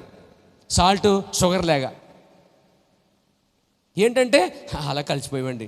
చాలా అందరితో కలిసిపోతారండి కొంతమంది, అందరితో కలిసిపో, కానీ దుస్సాంగత్యంతో మాత్రం కలిసిపోకు. ఈ దుస్సాంగత్యం వల్ల ఏం జరిగిందంటే ఆరాధన పోద్ది, దేవుడి నుంచి దూరం అవుతావు, పరిశుద్ధత దూరం అయిపోతావు, ప్రార్థన దూరం అయిపోతావు, వాక్యం దూరం అయిపోతావు, సహవాసం దూరం అయిపోతావు. ఇలా ఈ సాంగత్యం వలన ఆత్మ సంబంధంగా దెబ్బతింటే అది నీకే నష్టం. అందుకే దుస్సాంగత్యం మంచి నడవడిని చెరిపేస్తుంది. అది వింటున్నారా? ఇప్పుడు ప్రవక్త చెప్పిన కోడ్ చదువుతున్నాను, పేరండి. స్త్రీ సాంగత్యం వలన మలినము చేసుకోవద్దని దేవుడు నన్ను హెచ్చరించాను అన్నాడు. విలియం బ్రహ్మ అనే ఆ గొప్ప సేవకుడిని పరిశుద్ధాత్మ దేవుడు హెచ్చరించాడు. ఎప్పుడు కూడా నువ్వు స్త్రీ సాంగత్యం వలన నీ శరీరాన్ని మలినము చేసుకోవద్దని దేవుడు హెచ్చరించాడండి. శరీరాన్ని స్త్రీ సాంగత్యం మాత్రమే కాదు, సిగరెట్ వలన లేక పొగ త్రాగటం వలన కానీ శరీరం అపవిత్రపరచుకోవద్దు. 3 విషయాలు అక్కడ. ఒకటి, ఏ స్త్రీతో నీ శరీరాన్ని అపవిత్రపరచుకోవద్దు. 2, పొగ త్రాగటం అంటే చుట్టా, బీడి, సిగరెట్ ద్వారా వచ్చే పొగ ద్వారా నీ శరీరాన్ని అపవిత్రపరచుకోవద్దు అన్నాడు. 3వది, త్రాగుడు ద్వారా దీన్ని అపవిత్రపరచుకోవద్దని 3 హెచ్చరికలు. అయితే ఈ కాల ప్రవర్తకి పరిశుద్ధాత్మ చిన్నప్పటి నుంచే ఒక స్వరం వచ్చిందండి. చిన్నప్పటి నుంచే స్వరం ఆయన వెంబడించిందండి. ఆయన స్వరం ఉంది కాబట్టి ఆయన చేయలేదు. మరి 5 ఏళ్ళగా, 10 ఏళ్ళగా, 30 ఏళ్ళగా నువ్వు విన్నదేంటి? వాయిస్ ఆఫ్ గాడ్ కదా. 5 ఏళ్ళగా నువ్వు వినేది ఏంటి? ఇప్పుడు ప్రవర్తన వెంబడించిన స్వరము మరో రూపంలో, వర్తమాన రూపంలో ఉందని ఎరగవా నువ్వు? తెలుసుకోవా నువ్వు? దేవునికి స్తోత్రం కలిగాక, దేవుని నామమున మహిమ కలిగాక. నన్ను త్రాగవద్దని, ఒకటి, స్త్రీ సాంగత్యం వలన శరీరాన్ని అపవిత్రపరచుకోదన్నాడు. క్రైస్తవులైన వారు, చర్చికి వస్తున్న వాళ్ళు, బైబిల్ చదివేవాళ్ళు, పాటలు పాడేవాళ్ళు, బోధించేవాళ్ళు, ఆరాధించేవాళ్ళు, మారుమనసు పొందిన వాళ్ళు తమ భార్యను తప్ప ఇంకొక స్త్రీని ముట్టకూడదు. స్త్రీని ముట్టుకునుట పురుషునికి కీడ. ముట్టకూడదు దేవుడు హెచ్చరించాడండి. వాక్యం మీకు చూపిస్తున్నాను. పేరు రోమీయులకు రాసిన పత్రిక లేదా కొరింథీయులకు రాసిన పత్రిక, మొదటి కొరింథీ పత్రికలో ఉందండి. 7వ అధ్యాయం 1వ వచనం. మీరు రాసిన వాటి విషయము స్త్రీని ముట్టుకునుట పురుషునికి, స్త్రీని ముట్టుకోకపోవటమే పురుషునికి ఒక పురుషుడు ఇంకో స్త్రీని కామవాంఛతో కానీ, కొరువుతో కానీ, వేరే ఆలోచనతో కానీ ముట్టుకున్నాడు అంటే వాడు సరైన వ్యక్తి కాదు, వాడి మనసు సరైనది కాదు. స్త్రీని ముట్టుకునుట పురుషునికి మేలు, అయినను జారత్వం జరుగుచున్నందున ప్రతివానికి, ఇక్కడ సొంత భార్యతో ముడిపెట్టాడండి. ప్రతివానికి సొంత భార్య ఉండవలెను అంటే సొంత భార్య ఉన్నప్పుడు ఈ పురుషుడు ఇంకో స్త్రీని ముట్టుకోకూడదండి. అది ఎవడైనా బోధకుడు కావచ్చు, ప్రవక్త కావచ్చు, పేతురు కావచ్చు, లేకపోతే బైబిల్లో పరిశుద్ధులు కావచ్చు, ప్రవక్తలు కావచ్చు, అపోస్తలులు కావచ్చు, సేవకులు కావచ్చు, సువార్తలు కావచ్చు, పెద్దలు కావచ్చు, విశ్వాసులు కావచ్చు, ఎవరన్నా కావచ్చు అండి. ఏ మనిషి అయినా కావచ్చు, కొత్త వ్యక్తి అయినా పాత వ్యక్తి అయినా, అప్పుడే మానవ స్పందన లేక ఎప్పుడో మానవ స్పందన, అందరికీ వర్తించే వాక్యం ఏంటంటే ప్రతివానికి సొంత భార్య ఉండవలేను. అంతేకాదు, నరుడు ఒంటరిగా మంచిది అది ఎందుకు రాశాడు అక్కడ? వీడు సరిగా ఉన్నాడు కాబట్టే రాశాడండి అక్కడ. వీడు సరిగా ఉన్నాడు కాబట్టే, తొందరపడే తత్వం కాబట్టే, సొల్లు కలిసి తత్వం కాబట్టే, ప్రతిసారి జారిపోయే తత్వం కాబట్టే, ఈ వ్యక్తి త్వరగా పడిపోయే అవకాశం కాబట్టే దేవుడు ముందే ఆలోచించాడు నరుడు ఒంటరిగా మంచిది కాదండి. అదేవిధంగా స్త్రీ కూడా ఒంటరిగా మంచిది కాదండి. ఒక స్త్రీ, ఒక పెళ్ళైన స్త్రీ అయినా ఒంటరిగా వీల్లేదు, పెళ్ళి కాని స్త్రీ అయినా ఒంటరిగా జీవించకూడదండి. ఉంటే కుటుంబంతోనో లేక భర్తతోనో లేకపోతే పిల్లలతోనో జీవించాలి తప్ప ఒంటరిగా జీవించేది ఒక స్త్రీ ఉందంటే అక్కడేదో మోసం జరుగుతుందండి. నాతో ఉన్నారు మీరు? ఎవరు లేకపోతే అనాథంటే అది వేరే విషయం. పిల్లలు ఉంటారు, లేక భర్త ఉంటాడు. పోనీ పిల్లలే భర్త లేనుకోండి, అమ్మా నాన్న ఎవరు ఉంటారు, వాళ్ళు లేనుకోండి. నీతిగలవరైతే దేనికోసం బతుకుతారు వాళ్ళు? అన్ని చోట్ల కనబడరు వాళ్ళు. దేవునికి స్తోత్రం కలుగాక. స్త్రీని ముట్టుకుంటాం మనుషుని మేలు. అందుకే పరిశుద్ధాత్మ ఆది నుంచి చెప్పుకొచ్చింది. ప్రవక్తకి ఏమంది? నువ్వు సొంత భార్య కలిగి ఉన్నావు, ప్రైజ్ గాడ్, లేక కలిగి ఉంటావు, ప్రైజ్ ద లార్డ్. నువ్వు ఇంకో స్త్రీని ముట్టుకోవడానికి వీళ్ళని చెప్పి రచించాడు. 3, 1 స్త్రీ ద్వారా సాంగత్యం చేయడం వల్ల మలినం చేసుకోవద్దని చెప్పాడు. ఈరోజు సంఘాలలో ఎంతమంది అండి ఇలా లేరు? చాలామంది సంఘాలలో భార్య ఉండగా, పిల్లలు ఉండగా, ఒక మంచి భార్య ఉండగా పురుషులు బయటికి వెళ్ళి వేరే స్త్రీతో కాపలా చేసి పిల్లలు కని వాళ్ళు చాలామంది ఉన్నారండి. ఎంటే మెసేజ్లో నాకు అతడు ఒక విశ్వాసగా ఉండేవాడు, పేరు అతను. విశ్వాసగా ఉంటూ మారుమనసు పొంది బాప్తిసం పొంది ఏకత్వంలోంచి వర్తమానంలో ఉండి అంటే కొనసాగుతున్నప్పుడు, ఏకత్వంలో ఉన్నప్పుడు, వర్తమానం రాకముందు ఏకత్వం పెంతుకొస్తుండే సంఘాలు ఉండే కదా ఏమండి. ఆ పెంతుకో సంఘాల్లో ఉన్నప్పుడు కూడా ఓ భార్య ఉండొచ్చండి. ఏమైనా బోధ ఉందా? ఏ సంఘశాఖలో బోధిస్తుందా? బైబిలేగా బోధించేది.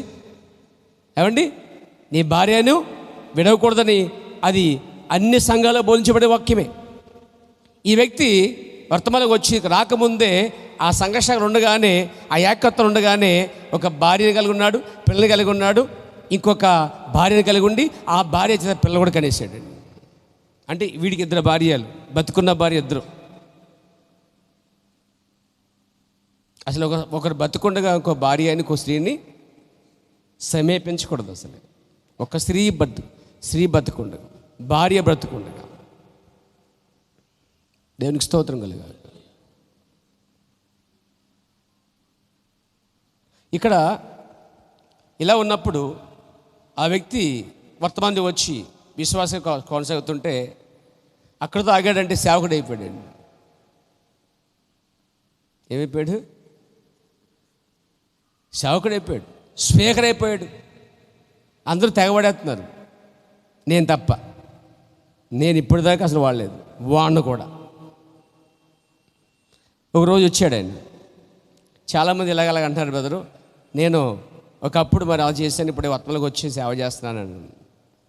ఇదే చర్చిలో ఇక్కడే కూర్చోబెట్టి 2 గంటలు సీవడిలో ప్రశ్న జవాబులో ప్రవక్త చెప్పినది అన్నీ తీసి చూపించడానికి. ఒక ప్రవక్త ఎవడో తెలుసా? ఒక స్త్రీ భార్య బతుకుండగా ఒక స్త్రీని తాకి వివాహం చేసుకుని పిల్లల కంటే కృప ద్వారా రక్షించబడాలి తప్ప, పరలోకంలో ఒక మూలన ఎక్కడో దొరుకుతుంది తప్ప సేవకుడిగా అర్హుడు కాడు చెప్పాడండి. ఇలా 100 మీద ప్రవక్తలు చెప్పాడు అన్నాను. మొక్కం మాడిపోయింది దానికి. నా దగ్గరికి ఎందుకు వచ్చాడంటే అందరి దగ్గరికి వెళ్ళిపోయి అందరి చేత అనిపించుకొని ఇంకా ఎక్కడో అసంతృప్తి వచ్చింది, ఇంకొకటి మిగిలాడు, వాడి పేరు జాను, ఆడు తొందరగా చెప్తాడు అని చెప్పి వచ్చాడనమాట. నేను నా ఏం చెప్పను, ప్రవక్త చెప్పిన చెప్తా, దీంట్లో నేను ఏం కలపను అని చెప్పి మొత్తం చూపించాను అక్కడ. ఇంకో విషయం చెప్పాడు ప్రవక్త అక్కడ, నువ్వు కనుక ఒప్పుకోవాలి, సేవల పక్కన పెట్టి ముందు ఒప్పుకోవాల్సింది తెలుసా? నీ భార్య దగ్గరికి ఆ భార్యని సెకండ్ వైఫ్ తీసుకొచ్చి నిలబెట్టి నీ భార్య దగ్గర, ఇదిగో ఈమెతోనే తప్పు చేశాను, ఇదిగో ఈ పిల్లలు నా పిల్లలని నీ భార్య ముందు ఒప్పుకోవాలన్నాను. నేనలే, ప్రవక్త అన్నాడు అన్నమాట. ఇప్పుడు ఎంతమంది అడిగాను, ఎవరిలో చెప్పలేదండి అన్నాడు. నేను అనుకున్నాను, అబ్బా అయితే ఒక ఆత్మ రక్షించినట్టు అనుకున్నాను నేను. ఆ మాయకి పొందాం. యథావిధిగా కొత్తలాగా మళ్ళీ వెళ్ళిపోయాడు సేవకి. ఆ రోజు మొదలుకుని ఈ రోజు నాతో మాట్లాడు, ఎక్కడ కనిపిస్తే పక్కన వెళ్ళిపోతాడు, బ్రదర్ ప్రెసిడెంట్ బ్రదర్ అంటే అంతే, మళ్ళీ కనపడ్డాడు. అంటే నిజాలు ప్రజలకి నచ్చట్లేదండి.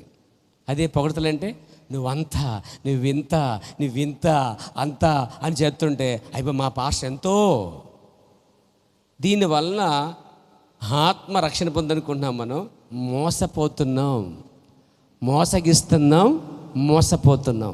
ఆ వ్యక్తి అతను మోసం చేస్తున్నాడు, ఈ వ్యక్తి ఇతను మోసం చేస్తున్నాడు. అక్కడ నిజాలు పలికితే బంధాలు తెగిపోతాయి కాబట్టి నటించేస్తున్నారండి. నటన జరుగుతుంది ఈ రోజుల్లో. నటించడం చాలా కష్టమండి. నటించడం చాలా చాలా కష్టం. కొంతమంది బిల్లు నటిస్తారండి. అబ్బా అనుకుంటాను, వీడికి ఆస్కార్ అవార్డు ఇచ్చేయచ్చు అనుకుంటాను ఒకసారి. వీడి పేరు లెమ్కా బుక్లోనూ, ఇంకో బుక్కే ఉంది, గిన్నీస్ బుక్లోనూ ఎక్కించేస్తే బాగుంటుంది అనిపిస్తుందండి. అంత నటించేస్తారండి. ఏ యాక్టర్ పని చేయడాడు ముందు అసలే. వీడు సూపర్ యాక్టర్. వీడు వాడికే ఓట్లు, వాడికే అన్నిని, వాడికే సైన్యం, వాడికే మంచితనం నడుస్తుందండి. మోసం, ఒకరినొకరు ఏం చేస్తున్నారు, మోసం చేసుకుంటున్నారండి. లోకం అలా ఉందండి. తెలుసా, బైబిల్ చెప్తుంది లోకము దుష్టుని యందు ఉన్నది అని బైబిల్ రాయబడింది అండి. ఈ లోకాధికారి వస్తున్నాడు, నాకు సంబంధం లేదు, నాకుతో వాటితో సంబంధం, దూరంగా పోతుందో గుంపు అండి. అది యేసుక్రీస్తు సంబంధించిన గుంపు అయి ఉన్నది. దేవునికి స్తోత్రం కలుగాక. కాబట్టి స్త్రీని ముట్టకూడదన్నమాట. ఆ వ్యక్తి దాన్ని ఇప్పటికీ సేవ చేస్తాడు. ఆ వ్యక్తి, వీళ్ళు ఎంతమంది ఉన్నారు మనకు తెలియదు, కానీ చాలామంది ఉన్నారు. సో నా ప్రసంగం వాళ్ళ కోసం కాదు, కానీ మన జీవితం అయితే మాత్రం దుస్సాంగత్యంతో పోకుండా చూసుకోవాల్సిన బాధ్యత ఉందండి. ప్రవక్తకు దేవుడు చెప్పాడు, 1 శరీరం అపవిత్రపరచుకోవద్దు, 2 మందు తాగవద్దు, 3 పొగ త్రాగవద్దని చెప్పాడు. దేవునికి స్తోత్రం కలుగాక. నేను పెద్దవాడైనప్పుడు నాకు ఒక పని ఉన్నదని చెప్పాను. ఆయన నాతో మాట్లాడాడు, సంఘముతో కాదు, నాతోనే మాట్లాడాడు. సంఘం ద్వారా కాదు, డైరెక్ట్గా నాతోనే మాట్లాడాడు. నేను చిన్నవాడిగా ఉండగా దేవుడు నాతో మాట్లాడేవాడు. పొగ కానీ, ముఖ్యంగా త్రాగుడు కానీ, స్త్రీ సాంగత్యం వలన కానీ నువ్వు అపవిత్రపరచుకోవద్దని దేవుడు హెచ్చరించుకుంటూ వచ్చాడు. అప్పటి నుండి అటువంటి నాకు భయము యవనుడిగా నుండి కూడా వాటి జోలికి నేను పోలేదు అని ఒక సాక్ష్యం అయితే ఈ తరంలో ఒక ప్రవక్త చెప్తాడు. ఈ తరంలో, ఈ 20 శతాబ్ద ప్రవక్త ఇచ్చిన సాక్ష్యము, ఈ యొక్క భయంకర తరము, మారిపోయిన తరం ఇది. ఈ సిల్వేషన్ ఇది భయంకరంగా, ఈ యొక్క జనరేషన్, మారిపోయిన జనరేషన్లో ఆయన అంటున్నాడు, నేను ఈ 3టికి దూరంగా ఉన్నానని. ఇది మనకు మాదిరి కదా. జీవితం జీవించడం అంటే ఆయన మర్మములే బోధించలేదు, జీవితాన్ని కూడా జీవించాడు. ఈరోజు ప్రవక్త బ్రహ్మం యొక్క మర్మములు తీసుకుంటున్నారు, మర్మములు బోధలు మాకు తీసుకుంటున్నారు. నేను అంటున్నాను, బోధతో పాటు ఆయన జీవితాన్ని కూడా తీసుకోవాలి. బోధ వెనక జీవితం కూడా ఒక మెసేజ్ అయి ఉన్నదండి. దేవునాను మహిమ కలుగాక. ఇంకొకటి, దాని నుండి మీ తలను త్రిప్పుకొనుడి. దాన్ని మీరు చేయవద్దు. దేన్ని? సిగరెట్ ద్వారా కానీ, తర్వాత మద్యపానం కానీ, స్త్రీతో కానీ, ఈ 3 విషయాలు మర్చిపోకండి. పురుషులారా, స్త్రీలారా, మీకు వర్తిస్తుంది. ఎందుకంటే స్త్రీలు కూడా సిగరెట్ కాలుతున్నట్టు తెలిసింది. అంటే ఈ సంఘం కాదు, వేరే సంఘాల నుంచి స్త్రీలు కూడా సిగరెట్ కాలుతున్నారు ఈ రోజుల్లో. ఆడపిల్లలు సిగరెట్ కాలుతున్నారు అంటే అది ఫ్యాషన్ అంటది. తర్వాత స్త్రీలు గుడక తాగుతారు, గుడక మందేస్తున్నారండి. ఉడక వేస్తారు. ఉడక అది నాకు అర్థమవుదు. ఆ పేరు సావు మనకు వస్తాయా రావు కదా అండి. ఉడక వేసి ఉడతలాగా నడుస్తున్నారు బట్టి వీళ్ళు. మారిపోయిన సమాజం. ఆడపిల్లలు, యవనస్తులు కాలేజీకి వెళ్తూ ఇటు తిరుగుతూ చదువైన తర్వాత ఎగ్గొట్టేసి ఇటెళ్ళి అండి సాంగత్యం చేసి వారి చివరికి మందు తాగి దిగజారిపోయిన పరిస్థితులు కనిపిస్తున్నాయి. అందుకే యవనస్తులారా, తల్లిదండ్రులారా, మీ కుమారులను జాగ్రత్త. దుస్సాంగత్యము తెలిసిన వెంటనే తలుపు లోపడేసి బెత్త వేసి పటాపటా వాయించండి, తప్పులేదు. Praise the lord. బెత్తం వాడని తండ్రే కాదట అసలు వాడు. పిల్లలు తప్పిపోతున్నప్పుడు, అది ఆడపిల్లని మగపిల్లలైనా సరే తప్పిపోతుంటే ఏం చేయాలట? ఒక తండ్రిగా బెత్తం వాడకపోతే వాడి తండ్రే కాదు అసలు అయిపోయారా. మరి ఎప్పుడైనా కొట్టారు మీరు అనొచ్చు. ఆ ఛాన్స్ నాకు ఇవ్వలేదు నా పిల్లలు. ఆ ఛాన్స్ నాకు పిల్లలు ఇస్తే కానీ ఖచ్చితంగా కొడతాను నేను. రాజీ పడలేదు. Praise the lord. బెల్ట్ కూడా ఉంది. Praise the lord. కానీ ఆ పరిస్థితి నా కుమార్తె కానీ ఈమె కుమారుడు కానీ అక్కడ దాకా చెప్పారు కదా, వాళ్ళు అసలు బెల్ట్ తీసి ఏంటిది బెత్తం తీసి పరిస్థితి తెచ్చుకోలేదు ఇంతవరకు. భవిష్యత్తు కూడా తెచ్చుకోనుకుంటున్నాను నేను. తెచ్చుకోవడం మాత్రం బెత్తం రెడీ వాళ్ళకైనా సరే. దేవునికి స్తోత్రం కలిగాక. ఎందుకంటే ఇప్పుడు మెల్లిమెల్లిగా పెద్దలు అవుతారు కదండి, పెద్దలు అవుతారు కదా, సాంగత్యం వస్తుంది అన్నమాట. ఇది నా ఫ్యామిలీ కోసం కాదు, మొత్తం ఎంటైర్ ఫ్యామిలీ కోసం ఆడుతున్నాను పేర. దేవుని నామమునకు మహిమ కలుగాక. చూడండి, అలాంటి స్త్రీల్ని, అలాంటి పిల్లల్ని దుస్సాంగత్యము అంటే వాళ్ళు సినిమాకి వెళ్ళిపోవటం, తిరగటం, అలా రోడ్ల మీద తిరిగి రావటం, ఒక ఆడపిల్లగా మగపిల్లగా ఈ విధంగా చేయటం, వాళ్ళు దుస్సాంగత్యం చెడిపోతుంటే పడిపోతుంటే తల్లిదండ్రులు చూస్తూ మా పిల్లలు బంగారం అంటాం కాదు, లోపడేసి బెత్తం వేసి టపడపోయాలి. కోపం వస్తుంది మీకు, కానీ వాళ్ళు చెడిపోవటం మీకు సర్వనాశనం తీసుకొస్తుందండి. ఉందా బైబిల్లో? తండ్రి అయిన వాడు బెత్తం అడగపోతే కుమారుడికి అదేంటండి విరోధి ఎలా అయిపోతాడండి? అసలు బెత్తం వాడితే విరోధి అయిపోతాడు, బెత్తం వాడకపోతే విరోధి అయిపోతాడట. ఒకవేళ కొడితే మాట్లాడతాడా కొడుకు? కుమార్తె మాట్లాడుతుందా? పిల్లలు మాట్లాడతారా? ముర్తి మార్చుకొని నేను మాట్లాడు అడుగుతోటి అంటారన్నమాట. విరోధం అయిపోద్ది బెత్తం వాడితే. ఇక్కడ బెత్తం వాడకపోతే బెత్తం విరోధం అయిపోద్ది అంట. అసలు వాడితే విరోధం అయిపోతారు, వాడకపోతే ఎంత ఇరికిపోయినప్పుడు మన మధ్యలో. వాడాలా వద్దా? వాడమని చెప్పి ఉత్తుపుణ్యం వాయించకండి, వాళ్ళని అన్యాయంగా చేయకండి. పరిశోధన చేసి బాగా పరీక్షించి కావాలంటే అక్కడికైనా వాళ్ళు పంపించి వెనక నుంచి ఏమైనా బండేసుకొని చూసిన తర్వాత ఈ తెంగరతో చేస్తుంది, ఈ పిచ్చోడితో చేస్తుంది, ఈ పిచ్చోడితో ఉన్నాడు అని చెప్పి చెవిపెళ్ళి లాక్కొచ్చి లోపల టపడా పోయండి, అప్పుడు బాగుంటుంది. శుద్ధీకరణ జరగాలి. ఏమంటారు? అందుకని మా అమ్మాయి అబ్బాబో అనంటే నీ కొంప కొల్లేరే. దుస్సాంగత్యము మంచి నడవండి నాశనం అంట. లోకమే ఇంట్లోకి వచ్చేస్తుందండి. అందుకే ఎలా ఉండాలంటే ఒక్కొక్క విశ్వాసి ఇళ్ళ దగ్గర గుమ్మం దగ్గర ఎలా ఉండాలి? గురకాల పని చేయాలన్నమాట. లోపల రాకుండా, లోకము చెత్త లోపల రాకుండా ఒక్కొక్కడు విశ్వాసం దగ్గర గుమ్మం దగ్గర నిలబడి వాటిని ఖండించాలి. నోవాహు అంటే అండి లోపల రావాలంటే అక్రమకారులు విడిచిపెట్టి లోపల అన్నాడట. దేవునికి స్తోత్రం కలిగాక. ఒకడు వేసుకొచ్చాడు, ఇద్దరు భార్యలు అంటండి. నో ఓన్లీ ఇద్దరికి మాత్రమే చోటు ఉంది, అది నీ భార్యకి, మిగతా వారికి లేదు. ఒకడు మందు బట్టలు తెచ్చుకున్నట. నోవే, నీకు చోటు ఉంది, దానికి చోటు లేదు. నీకు అది కావాలంటే వెళ్ళిపోవచ్చు నువ్వు. దేవునికి స్తోత్రం. ఒకడు సిగరెట్ పట్టుకొచ్చాడు. నాకు ఇది లేకపోతే కుదరదు. నీకు ఉంది, సిగరెట్కి మాత్రం చోటు, నీకు సిగరెట్ కావాలంటే వెళ్ళిపోవచ్చు. అసలు రాజీ పడకుండా నవోదినాలో 120 సంవత్సరాలు రాజీ పడకుండా నిలబడి గుమ్మం దగ్గర వాటన్నిటి కూడా ఖండించుకుంటూ అప్పుడు వచ్చారంటే ఈ 7 వచ్చారు. ఇక్కడ ఎక్కువ మందే ఉన్నారు. దేవుని స్తోత్రం కలిగాక. ఎత్తబడి సమయం ఎంతమంది ఉంటారు? ఏంటో దేవునికి మహిమ కలుగాక. దేవునికి మహిమ కలుగాక. స్తుతి కలుగునుగాక. ఎత్తబాటు కోసమేనా వచ్చేది? సరదా కోసమా? ఏదో ఒక రోజున యేసు ప్రభు కలుసుకోవాలని ఆశ ఉందా? ఆ పెళ్లి కుమారుడు కోసము ఎదురు చూసే పెళ్లి కుమార్తె వలె అన్ని పనులు చేసుకుంటూ సాంగత్యాన్ని కాపాడుకుంటూ క్రీస్తుతో ముందుకు సాగలిపారు. దేవునికి స్తోత్రం కలిగాక. బాలికలు లేక యవనస్తులు కొన్ని సమయాల్లో మనలను బాధించి కార్యములను మనము చేయవలసి ఉండును. అయితే దాన్ని ఎట్లయినను మనము చేయవలసి వచ్చినప్పుడు అమ్మాయిలు ఇలా చెప్పాడు అలా, హాయ్ నువ్వు ఎప్పుడైనా సిగరెట్ పట్టి ఉన్నావా అని అడుగుతారట. లేదమ్మా నేను ఎప్పుడు సిగరెట్టు తాగలేదని చెప్పాలి.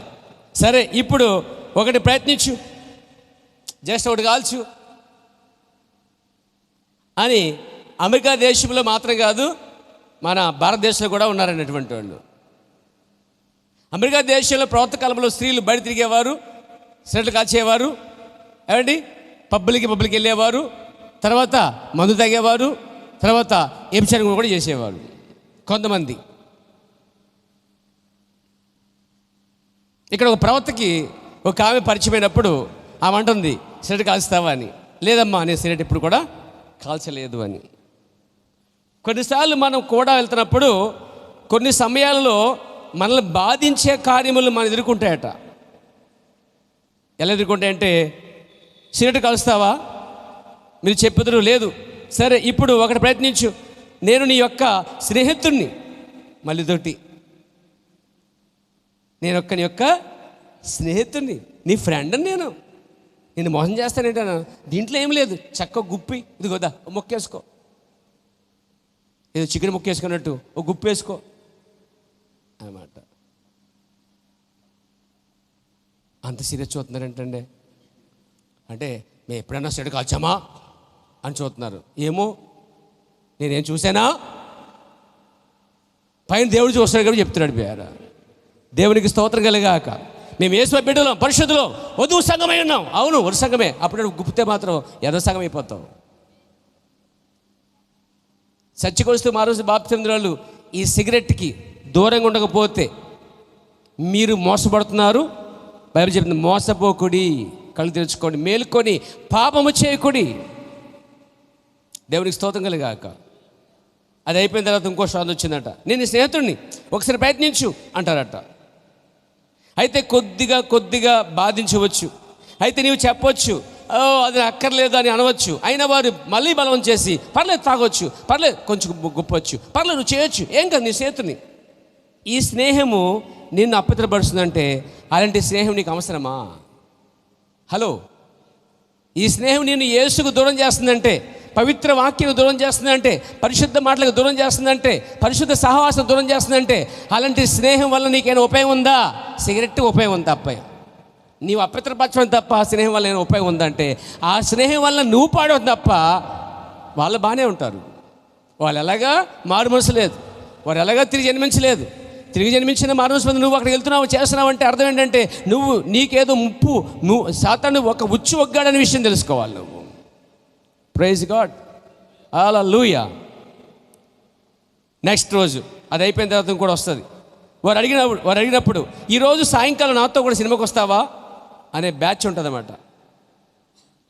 అప్పుడు నువ్వు చెప్పాలి, నేను రాను, నేను సినిమాలకు పోను. చూసారా, అది కొద్దిగా బాధను తీసుకుని వచ్చును. ఎక్కడ?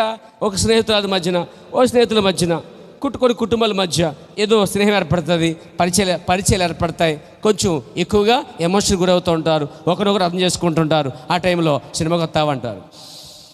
ఎమోషనల్ బంధం, రక్తబంధం కన్నా ఈ బంధం ఎక్కువ మనకు కొన్ని సందర్భంలో. బాబాయ్ ఫ్రెండ్, నీ స్నేహితుడురా, నీ స్నేహితులనమ్మా, ఎందుకు పని చేస్తాను? ఒకసారి చూస్తే తప్పేమి? ఆ పక్కన మార్తమ్మ చూస్తుంది, ఈ పక్కన సంతోషం చూస్తుంది, ఆ పక్క మరియమ్మ చూస్తుంది, ఈ పక్క ఎస్తేర్ చూస్తుంది అని క్రైస్తవ పేర్లే చూపిస్తారు వాళ్ళు. ఎంతమంది చూస్తే నువ్వు ఒక్కదాన్ని చూడలేదంటే మన స్నేహానికే దెబ్బ. ఎవరికి దెబ్బ? స్నేహం కాదు, నీకే దెబ్బ. ఎన్ని పిచ్చ మాటలు. పాపమంట చాలా అమాయకంగా ఎమోషన్గా వస్తుందట. దాని దగ్గర జాతక పడిపోతే తైతికలాడితే తైతికలాడినట్టు ఉంటుంది. నా ప్రియమైన సోదరులు వినండి, సినిమాకి వస్తావా? అప్పుడు నువ్వు చెప్పాలట, ప్రవర్తన నువ్వు చెప్పాలి, నేను సినిమానికి రాను, పోను అని చెప్పాలి. కొద్దిగా నీకు బాధ కలిగి చేయను, అయినా పర్లేదు. Praise god. నీ ఒక పాతకాలపు సాంప్రదాయవాడివి అని వారు నిన్ను అనను, అయితే దాన్ని నీవు నమ్మవద్దు. అది కొద్దిగా బాధించవచ్చును, దాని నుండి మీ తలను త్రిప్పుకొనుడి. అది చేయవలసిన సరైన కార్యము. మీరు ఎల్లప్పుడూ దానిని చేయండి. సరైన కార్యం ఏంటంటే వారు అలా అన్నప్పుడు, నువ్వు పాతకాల మనిషివి, నువ్వు ఫ్యాషన్ తెలియదు నీకు అసలే, నువ్వు ఓల్డ్ మనిషివి. ఈ జనరేషన్ ఏంటి? నువ్వు ఎక్కడ ఏ జనరేషన్ జీవిస్తున్నావు? అసలు నువ్వు ఏ జనరేషన్లో జీవిస్తున్నావు? ఏ జనరేషన్లో ఉన్నావు? పూర్వకాలం ఏంటి? జాకెట్ ఇక్కడ దాకా కుట్టుకోవాలా? ఏమండి? ఏంటి ఇలాంటి బట్టలు వేసుకోవాలా? ఇలాంటి ఫ్యాంట్లు వేసుకోవాలా? ఫ్యాషన్ తెలుసా? ఇదిగో ఇక్కడ కటింగ్లు ఉన్నాయి, 4-5 కటింగ్లు, కొన్ని ప్యాచీలు ఉన్నాయి. ఇది ఫ్యాషను, ఇది వేసుకోవాలి అది చెప్తారన్నమాట. నువ్వు వేసుకుంటే అడుక్కోనికి నీకు తేడా ఉండదు. అని వాళ్ళు వేసుకుంటే అడ్రస్ ఉండదు, నువ్వు వేసుకుంటే మాత్రం అడ్రస్ ఉంటుంది. చాలా ప్రమాదం ఇది. కాబట్టి సంఘానికి వచ్చినప్పుడు జీన్స్ ప్యాంట్లు వేసిన తప్పలేదు, కానీ మరీ చిరిగిపోయేసాకండి. పాకీలాగా కింద ఎలాడ తీసుకుంటూ ఏమండి ఆ రోడ్ల మీద దుమ్మంతా చదువు తీసుకురాకండి దయచేసి. ఇంకొకటి చెప్తాను, చర్చికి వచ్చే మగవాళ్ళు అసలు ఆరాధన సమయంలో ఆరాధన సమయంలో చర్చిలో ఉన్నప్పుడు టీషర్ట్లు వాడకూడదు, టీషర్ట్లు వేయకూడదు. గుర్తుపెట్టుకోండి, చాలాసార్లు చెప్పాను, మళ్ళీ చెప్తున్నాను. ఆడవాళ్ళు నైట్లు వేసి రాకూడదు, నైటీలు లేదా సాల్వ కప్పుకొని వచ్చేయకూడదు. అదేంటిది, స్కార్పా, అది కప్పుకొని వచ్చేయకూడదు. నిండుగా బట్టలు వేసుకుని రావాలి. అప్పుడప్పుడు కేక్ కటింగ్ అంటే వచ్చేస్తున్నారు, మామూలు డ్రెస్ కాదు, సివిల్ డ్రెస్ వచ్చేస్తున్నారు జనాలు. దేనికైనా ఒక సిద్ధపాటు ఉండాలి. దేవునికి స్తోత్రం కలుగాక. అంటే 10 మంది మధ్యకి వెళ్ళినప్పుడు ఖచ్చితంగా ఒక పద్ధతిగా క్రమముగా ఉండటం అనేది దేవునికి మహిమ అన్నమాట. ఈ విషయం గమనించాలి. దేవునికి స్తోత్రం కలుగాక. పాతకాల మనుషులే పర్లేదండి, నేను అలాగే ఉంటాను చెప్పాలి. అవును, నాకు అదే ఇష్టమని చెప్పాలి. చాలామంది ఏమిటంటే ఇప్పుడు ఇలాంటి కాలంలో ఇలాంటి బచ్చేసులు ఎవరు ఉన్నారు? అసలే మీరు ఎప్పుడో పాతకాల మనుషులండి, మీరు జీవించేది ఈ కాలం అండి, అసలు ఈ కాలం మీకు సూటబుల్ కాదండి అనే చెప్పేవాళ్ళు మీ చుట్టూ ఉంటారన్నమాట. అప్పుడు అయ్యి బాబాయ్ కొత్తగా మారలేమో అని చెప్పి డ్రెస్ వచ్చేసామనుకో తేడా వచ్చేది. మళ్ళీ లోక సంబంధం చేసుకున్నాం అనుకోండి, కొంతమంది అలా తయారయ్యారు. ఇంకో మాట చెప్తాను పేరు.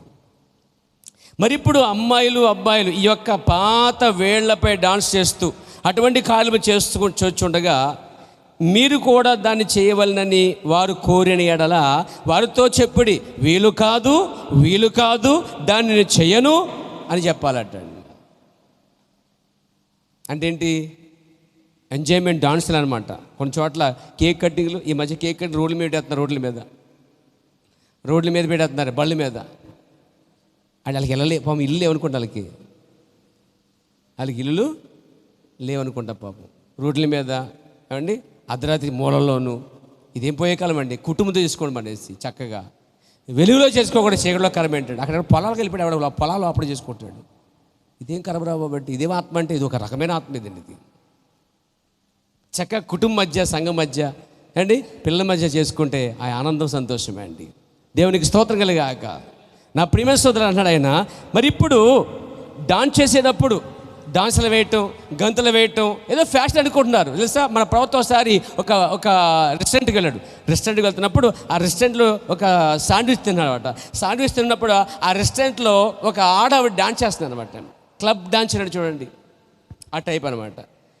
అది బహుశా నైటో పగల తెలియదుగా మొత్తం మీద డాన్స్ జరుగుతుందన్నమాట. ఆమె వచ్చి డాన్స్ చేసుకుంటూ ప్రవక్త దగ్గరికి వచ్చి, హో నాతో విత్ డాన్స్ మీ, నాతో డాన్స్ చేస్తామని అడుగుతుందన్నమాట. ఆయన అన్నాడు, అని పిలిచాడు, నాతో కొద్దిసేపు ప్రార్థనలు ఉంటావా అని అడిగాడు. ఏమన్నాడండి? నాతో కొద్దిసేపు ప్రార్థనలో ఉంటావా అని అడిగాడండి. అమ్మో నీతో ప్రార్థనలు ఉంటాయి గతమని చెప్పేస్తావు నువ్వు అని బయటికి పోయిందంటే. ఆయన కూడా ఓకే వేస్తాను అని తైతకి రాలేదండి ఆయన కూడా.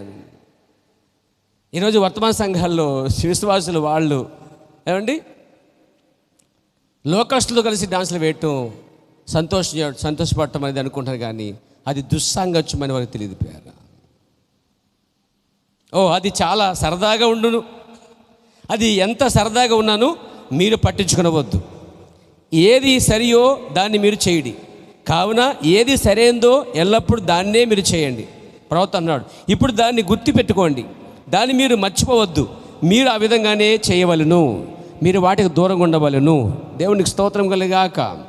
నెక్స్ట్ పాయింట్, పురుషులు జుట్టు కళ్ళల్లో పడినట్టు జుట్టు పెంచటం. జుట్టు కోసం కూడా వదలలేదండి ఆయన. 7 ముద్దలు వదలలేదండి ఆయన. ఎర్రన గుర్రం, తెల్ల గుర్రం, నల్ల గుర్రం, ఏ గుర్రం విడిచిపెట్టలేదండి ఆయన.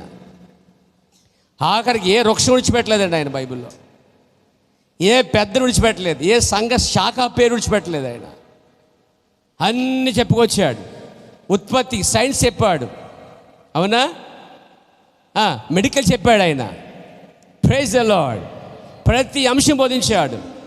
ఒకసారి ప్రవక్త బ్రహ్మ ఈ మర్మములన్నీ చెప్తుంటే ఒక ఆయన సరదాగా పిలిచి, అయ్యా నీలాంటి మర్మం లోతుగా చెప్పి తీసుకెళ్ళాడండి.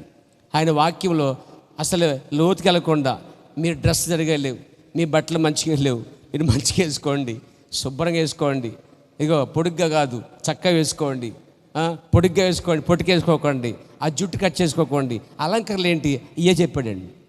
అయిపోయిన తర్వాత అన్నాడు, ఏవయ్యా నువ్వు లోతుగా చెప్తావంటే ఇవి చెప్పేవేంటయ్యా అన్నాడు. పిలిచినటువంటి ఆ యొక్క అధ్యక్షుడు ఆ సంఘ అన్నాడు ఆయన, నీ సంఘానికి కావాల్సింది ఆల్జీబ్రా కాదు, నేను వాళ్ళకి ABC చెప్తున్నాను. అన్ని సమయంలో క్రీస్తు వాక్యం నమ్మటం ఏంటో చెప్తున్నాను అండి. చూడండి, మర్మములు ముఖ్యమే, కానీ దానికంటే ముందుగా జీవితం సరిచేయబడటం చాలా ముఖ్యమండి. ఈరోజు మర్మములు ఉన్నాయి కానీ జీవితం వంకరగా ఉందండి. అబద్ధాలు ఉన్నాయి, అసూయలు ఉన్నాయి. ఇవన్నీ పోవాలి. దేవునికి స్తోత్రం కలిగాక. ఇక్కడ జుట్టు విషయంలో చెప్తున్నాడండి. ఏమండి, స్త్రీ జుట్టు పెంచుకుంటా, స్త్రీకి జ్ఞానము పెంచుకుంటారండి. మీరు అందరూ పెంచుకుంటారా, కట్ చేసుకుంటారా?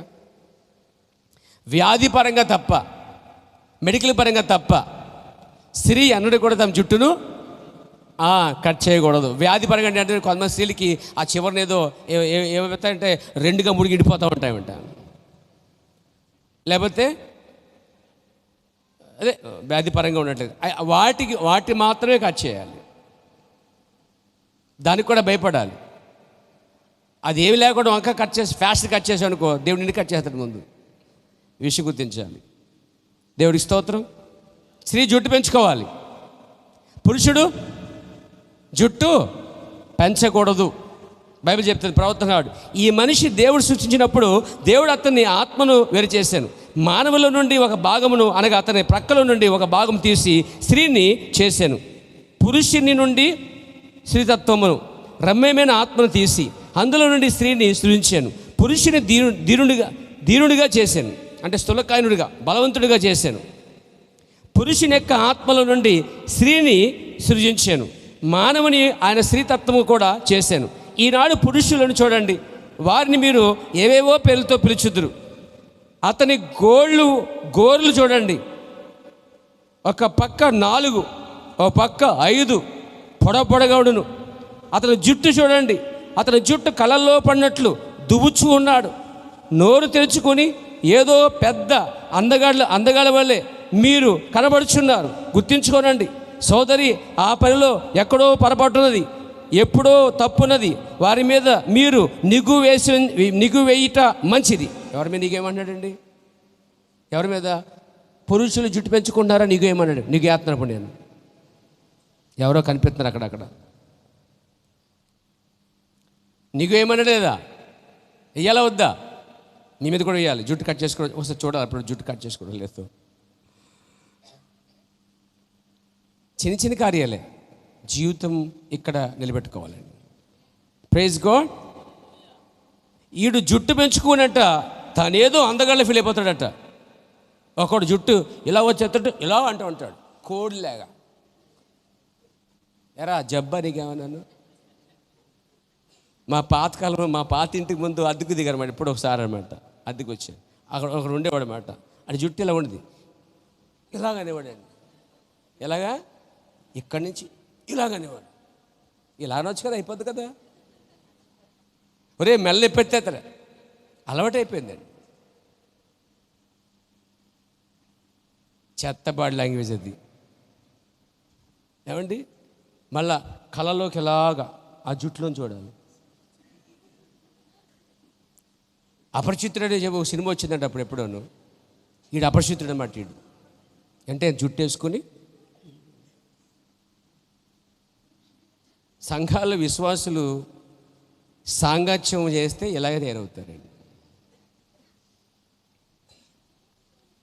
స్త్రీకి జుట్టు పెంచుకుంటే ఎంత పెంచుకునేది మంచిదండి.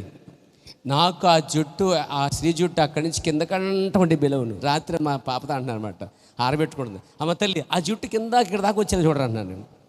వస్తుందా? వస్తే మంచిదే, పెంచుకుంటే. దేవుడికి స్తోత్రం కలిగాక. ఎంత ఘనమండి. సంఘాల్లో స్త్రీకి జుట్టు పొడగా ఉంటే అలా గిఫ్ట్ ఇవ్వాలండి. నిజంగా చెప్పాలంటే ఏదైనా మంచి గిఫ్ట్ ఇవ్వాలి వాళ్ళకి. దేవుడికి స్తోత్రం కలిగాక. ఇంత జుట్టు ఉంటే అంటే సహజంగా ఉంటే ఏం చేయలేముకోండి, నీకు నీవుగా పాడు చేసుకోవడం మాత్రం ఎవడు ఏం చేయలేడు. సహజంగా ఉంటే దేవుని స్తోత్రం ఇంతే ఇచ్చాడు దేవుడికి వెళ్ళిపోవచ్చు, నో ప్రాబ్లం. దేవుని మహిమ కలిగాక. ఉన్నది ఉడిపెట్టకుండా, ఉన్నది తగలబెట్టేయకుండా ఏమండి జాగ్రత్త కాపాడుకోవాల్సిన బాధ్యత స్త్రీకి ఉంది. పురుషుడు మాత్రం జుట్టు అసలే పెంచకూడదు. ప్రవర్తనాడు జుట్టు కళల్లో పడినట్లు దువ్వుచున్నాడు. నోరు తెరుచుకుని తనేదో పెద్ద అందగాడి వల్లే చూపిస్తున్నాడు, మీకు కనబడుచున్నారు. అలాంటి వారిని ప్రవర్తన అతనిలో ఎక్కడో పొరపాటున్నది, ఎక్కడో తప్పున్నది. వారి మీద మీరు నిగు వేసి ఉంచడం మంచిది. Praise god. ఎంత మంచి బోధ అండి ఇది. మోషేని గురించిన బోధలో ఈ మాట చెప్తున్నాడు ప్రవక్త. ఈ మాట చిన్న మాట అది, కానీ జీవితానికి చాలా ఉపయోగపడే మాట. రేపు నుంచి మన ప్రియ సహోదరులందరూ జుట్టు పెంచుకోకుండా వస్తారని ఆశపడుతున్నాను పేరు.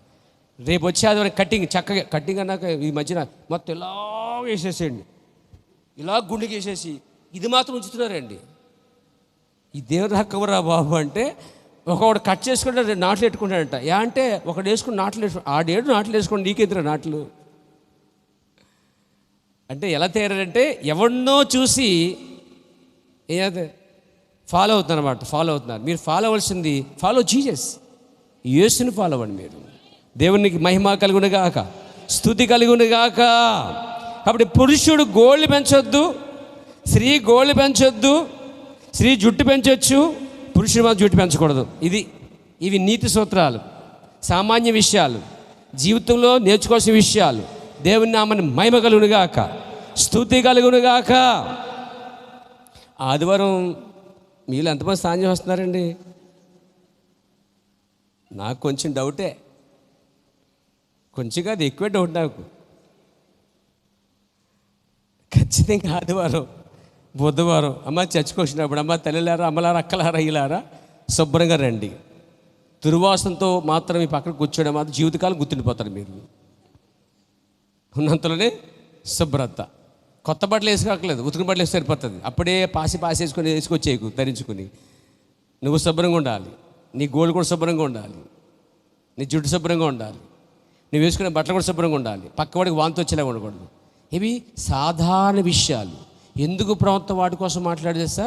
ప్రతి దాంట్లో దేవుని యొక్క వధువు వాక్యంతో చుట్టబడాలి. దేవుని నామమున మహిమ కలుగుగాక. పురుషునికి చెందిన బట్టలు స్త్రీలు ధరించుట హేయము. ఇది కూడా వదలలేదు ఆయన ప్రవక్త విలియం గారు ఇది కూడా విడిచిపెట్టలేదండి. చెప్పండి, మర్మములతో పాటు ఇది కూడా మన జీవితం చాలా అవసరం అంటారా? పురుషునికి చెందిన స్త్రీ అండి వేసుకోకూడదటండి. ఇవేంటో నేను మొత్తం ప్రవక్త ఎలా ఉన్నాయో అలా చదివేస్తానండి, అలా చెప్పేస్తాను. నేనైతే వాదం దిగనండి, మీకు వదిలేస్తానండి. దేవుడికి స్తోత్రం కలిగాక, దేవుని మహిమ కలిగాక. శ్రద్ధగా వినండి. Praise god. పురుషునికి చెందిన బట్టలు స్త్రీ ధరించుట హేము. స్త్రీ పురుషుని ఫ్యాంట్లు వేసుకుని నోట్లో సిగరెట్ పెట్టుకుని పురుషుని రీతిలో మాట్లాడుచుందంటే ఆమెలో ఏదో పొరపాటు ఉన్నది. పురుషుల్లా బట్టలు వేసుకొని నోట్లో సిగరెట్ పెట్టుకొని పురుషుల్లా మాట్లాడుతుందంటే ఆమెలో ఏదో. కొంతమంది అంటారు, నిజంగా నేను మగోనికి అన్నాను అంటాడు ఒక ఆయన ఆర్దన పట్టుకుని. అంటే ఇంట్లో మగోళ్ళు లేకపోయినా ఈ మగోళ్ళలాగా మొత్తం చేసేస్తుంది మా కూతురు అంటాడు ఒక ఆయన. అంటే నీ దృష్టిలో ఆమె శ్రేష్ఠులని ఎలాగున్నాయి, ఆమె పనులు ఎలాగున్నాయి, ఆమె పద్ధతులు ఎలాగున్నాయి, పురుషుల్లా ఉన్నాయి. ఎన్ని చేసినా స్త్రీ అనండి. పురుషుల్లా ప్రవర్తించడానికి మాత్రం, పురుషుల్లా మాట్లాడటానికి, పురుషుల్లా నడవడానికి, పురుషుల్లా బట్టలు వేసుకోవడానికి, పురుషుల్లా ప్రవర్తించడానికి మాత్రం అసలు ప్రయత్నమే చేయొద్దు. దేవునికి స్తోత్రం కలిగాక. సోదరుడా, ఆమెను గమనించము. స్త్రీ ఎప్పుడూ స్త్రీగానే ఉండవలసి ఉన్నది. ఆమె చెప్పండి అమ్మా, మీకేనమ్మా అసలు ఇష్టం లేదు, మేము స్త్రీలుగా ఉండం. మరి ఎవరిలా ఉంటారు? స్త్రీగానే ఉండాలి. స్త్రీ అంటే బట్టల్లోనే మాత్రం కాదు, ప్రవర్తనలో కూడా నండోయ్, మాటల్లో కూడా నండోయ్. దేవునికి స్తోత్రం కలిగాక. సోదరుడా, ఆమెను గమనించము. ఇప్పుడు నిన్ను గమనించమంటున్నాడు. Glory to God. స్త్రీ ఎప్పుడూ స్త్రీగానే ఉండవలసినది. ఆమె స్త్రీ వలె బట్టలు ధరించవలసినది. దేవుడు మానవుణ్ణి సృష్టించినప్పుడు పురుషునికి ఒక దాన్ని కొరకు, స్త్రీని మరొక దాని కొరకు సృజించెను. పురుషునికి దేవుడు ఒక విధమగు బట్టలు ధరింపజేసెను, స్త్రీకి మరో విధమైన ధరింపజేసెను. పురుషునికి చెందిన బట్టలు స్త్రీలు ధరించుట హేమని బైబిల్ బోధించుచున్నది. ఎక్కడో దాని బైబిల్లో? ద్వితీయోపదేశకాండం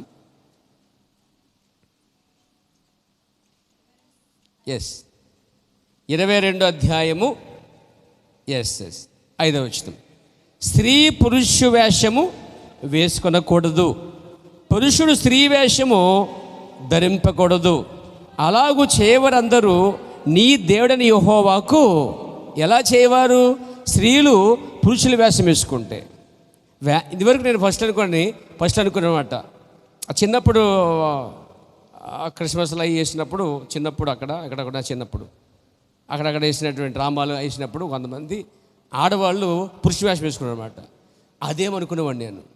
అసలే వేషం అనేది కట్ట వస్త్రధారణ కోసం ఆడుతున్నాడు. వస్త్రధారణ అనే వేషధారణ కోసం ఆడుతున్నాడు. రంగులు ఈ కార్యక్రమాలు కాదండి, డ్రెస్ సెన్స్ అన్నమాట. దేవునికి స్తోత్రం. వచ్చేస్తున్నాను, రెడీగా ఉండండి. చెప్పేస్తున్నాను, రెడీగా ఉండండి. ఏదైనా ఉంటే చెప్పేయాలి కదా. దేవునికి స్తోత్రం కలిగాక. పొడవుగా కాళ్ళుండును, got the long leggings in them అన్నాడండి. లాంగ్ లెగ్గిన్స్ అంటే ఏంటో చెప్పండి ఆడవాళ్ళారా, నాకు తెలియదు, చెప్పండి. లాంగ్ లెగ్గిన్స్ అంటే పొడవాటి కాళ్ళు, పొడవాటి లెగ్గిన్స్. దేవునికి స్తోత్రం కలిగాక. నేను ప్రవచనం చెప్తున్నాను. స్త్రీలు ఈ చిన్న ప్యాంట్లు, కొంతమంది స్త్రీలు ఏం చేస్తారంటే కొందరు పొడవుగా వేసుకుంటున్నారు, కొందరేమో ఆఫ్ వేసుకుంటున్నారు. నేను ఆఫ్ వేస్తాను ఇంట్లో, నాకు సరిపోద్ది. మీకెందుకు ఆడవాళ్ళకి ఎందుకండి? మగవాడు ఎలాగున్నా పర్లేదు, ఇంత పట్టేసుకుని ఇదిలో నడిచిన ఆవిడకి వాంతి వస్తుంది తప్ప ఎవరు ఆకర్షించబడరు. అదే స్త్రీ కనుక బట్టలు ఇవి తిరిగితే మాత్రం వాంతి కాదు, ఆకర్షణ వస్తుంది. అందుకే స్త్రీకి అనుమతి ఇవ్వలేదు ఆ కార్యాన్ని. పురుషుడు ఎలాగున్నా పర్లేదు, ఎందుకంటే మాట్లాడేంటంటే ఎందుకండి ప్రవక్త అన్నాడు, పురుషుడు కనుక ఆ షర్ట్ తీసేస్తే చూడలేమంటున్నాడండి. ఎందుకని అంత పట్టేసుకొని ఏది ఆకర్షించబడదు అక్కడ. అదే స్త్రీ అయితే ఆకర్షించబడుతుంది. అందుకే స్త్రీకి నిండుగా వస్త్రాలు ఉండాలండి. పురుషునికి ఎలా ఉన్నా పర్లేదు. అలాగని చెప్పి మొత్తం ఇంకోలా ప్రవర్తించకండి, ఇది కూడా వర్తమానం చెప్పేసి కొంచెం సెన్స్ కలిగి ఉంటారు అనుకుంటున్నాను. దేవునికి స్తోత్రం కలిగాక. నాకు వేడి ఎక్కువ మామూలుగా. ఇక్కడ నిలబడిన తర్వాత ఈ ప్రార్థన వెళ్ళినట్టు మొత్తం పీకి పడతామాట. లేదు తలిపేసుకుని సమాధానం కోసం అమ్మో చాలా కష్టం.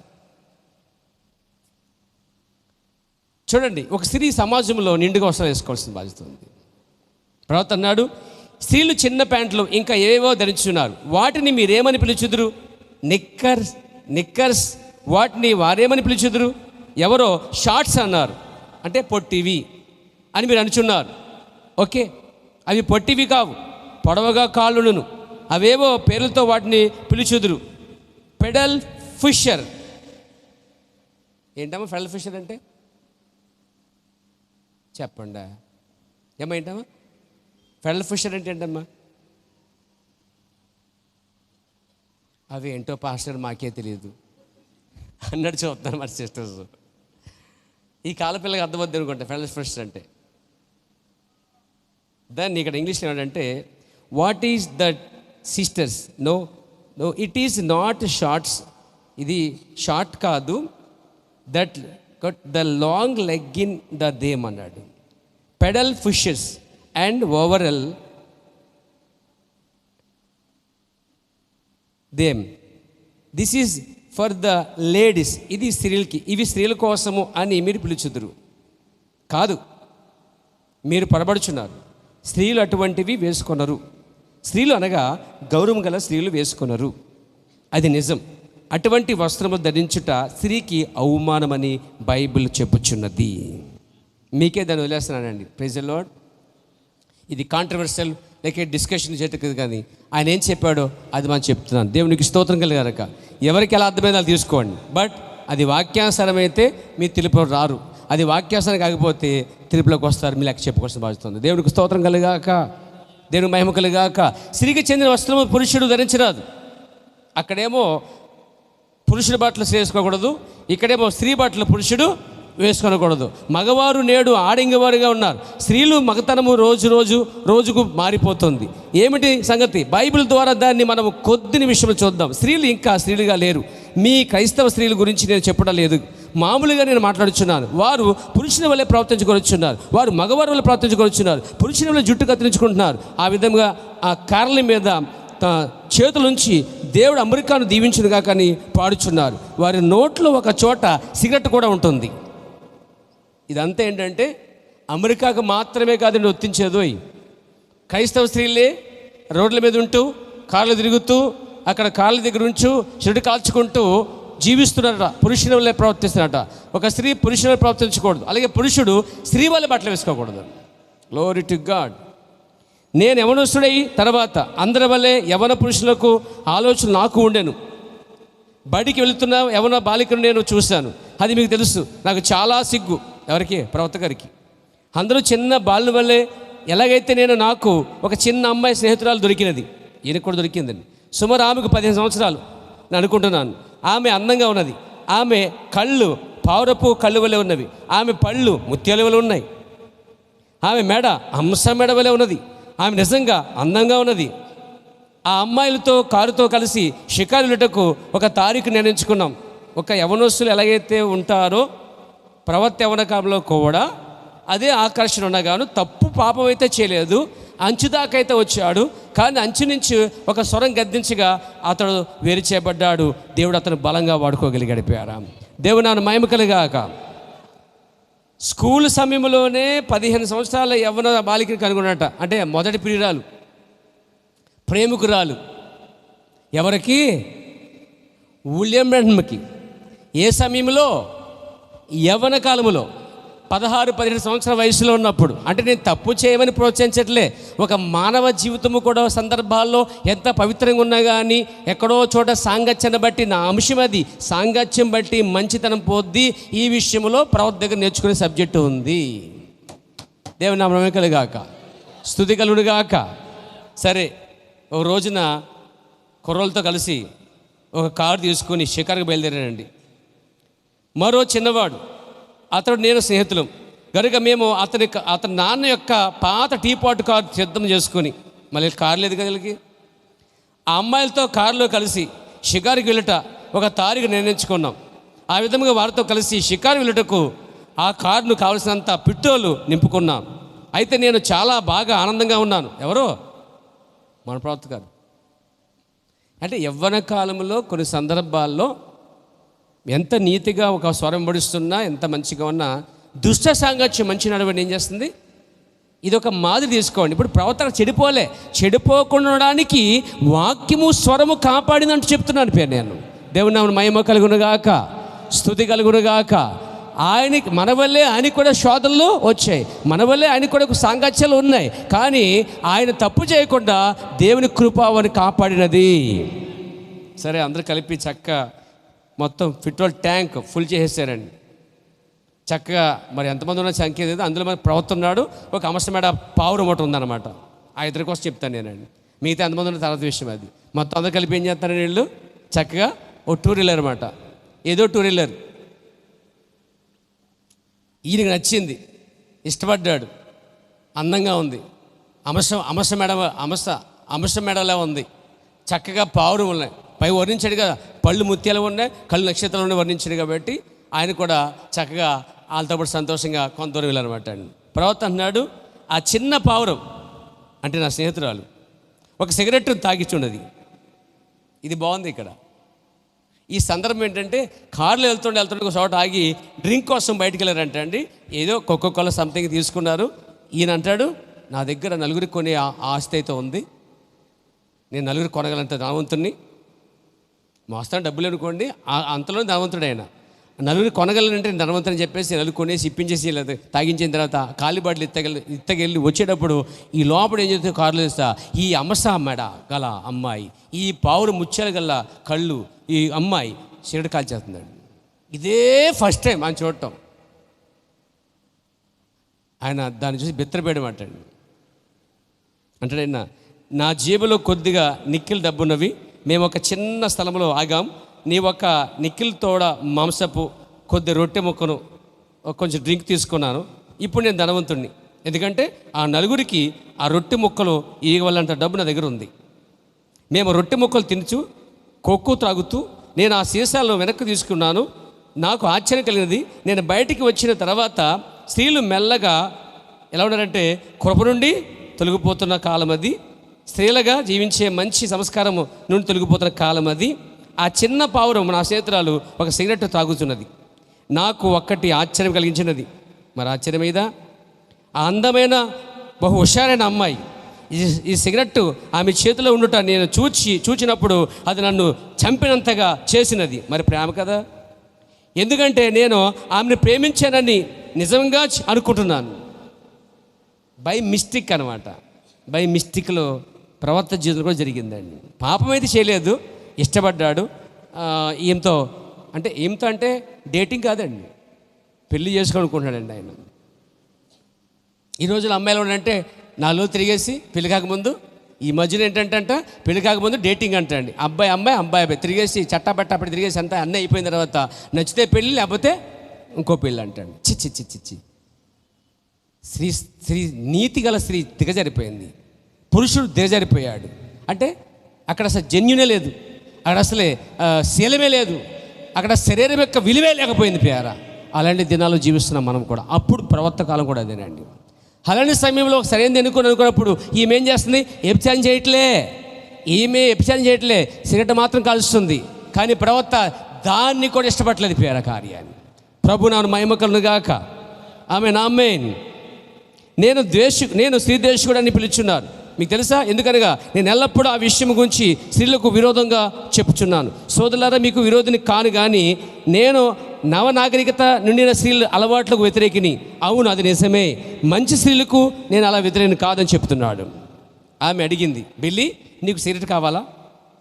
వద్దు, నేను పొగ త్రాగను అని చెప్పాడు. ఈ చిన్న అమ్మాయిని నేను చూసినప్పుడు నా గుండె రక్తం అయిపోయినది. అయ్యో అభాగ్యురాలు అనుకున్నాను. ఆమె అడిగింది, బిల్లి నీకు సిగరెట్ కావాలా? వద్దు, నేను త్రాగను అని చెప్పాను. నీవు నాట్యం ఆడవని చెప్పావు. ఓకే, ముందేం చెప్పాడండి? నాట్యం ఆడినాడు. సరే అందామె. సరే, ఆమె అడిగినది. నాట్యం ఆటకు వెళ్ళాలని వారు ఆశించారు. నాకేమో అదంటే ఇష్టం ఉండదు. ఇప్పుడు చూసా, మంచివాడు దుష్సాంగత్యంతో ఉన్నాడు అన్నమాట. ఇప్పుడు ఇది ప్రవర్త లైఫ్లో చెప్తున్నాను సార్, నేను చెప్పేది మన కాల ప్రవర్త జీవితం జరిగిన చరిత్రలండి. ఎక్కడో తీసుకోవట్లే, నేను ఇవే తీసుకుంటున్నాను. పేరు వినండి, దేవుని నామమున మహిమ కలుగుగాక. నేను ఆ నాట్యం ఆడను. దా బిల్లి డాన్స్ చేస్తావా అన్నారు మిగతా నలుగురు. నేను ఆడను అని చెప్పాడు. సిగరెట్ కాలుస్తావా? నేను తాగనని చెప్పాడు. మందు తాగుతావా? తాగనని చెప్పావు. ఇవన్నీ ప్రవర్త వాటన్నింటి కూడా అవాయిడ్ చేస్తూ ఈమెను ఇష్టపడినప్పుడు ఈమె సిగరెట్ కాల్చాలని చూశాడండి. ఎలా ఉందో చూడండి, చెప్తున్నాను. ఆ చిన్న ఆమె నేను చూసినప్పుడు ఆ గుండె రక్తం అయిపోయినది. అయ్యో అనుకున్నాను. నాట్యం ఆడమని చెప్పావు అని ఆమె అడిగినది. నాట్యమునకు వెళ్ళనని వారు ఆశించారు. నాకేమో అదంటే ఇష్టం ఉండదు. సైకా మోట్ గార్డెన్ అనే నాట్యం వండే స్థలం అచ్చడు ఉన్నది, అచ్చడుకు వెళ్ళాలని వారు చెప్పారు. లేదు, నేను నాట్యమునకు చేయను అని చెప్పాను. నాట్యం చేయటం అన్నది, నీకు నాట్యం చేయటం రాదు, తాగటము రాదు, మద్యం తాగటం రాదు, ఏది చేయకుండా అసలు నీకు ఏ సరదాలు తెలియకుండా ఎలా ఉంటావు బిల్లి అని ఈ అంశం అడగల అమ్మాయి అడిగిందండి. ఇలాంటిది ప్రవర్త జీవితంలో ఎదురైందనే విషయాన్ని మీకు జ్ఞాపం చేస్తాను పేరా. నాతో ఉన్నారా? ఏముంది? పొగ త్రాగవు, మద్యం తాగవు, నాట్యం ఆడవు, నీకు ఏ సరదాలు తెలియకుండా ఎలా ఉంటావు అని అమ్మాయి అడిగినది.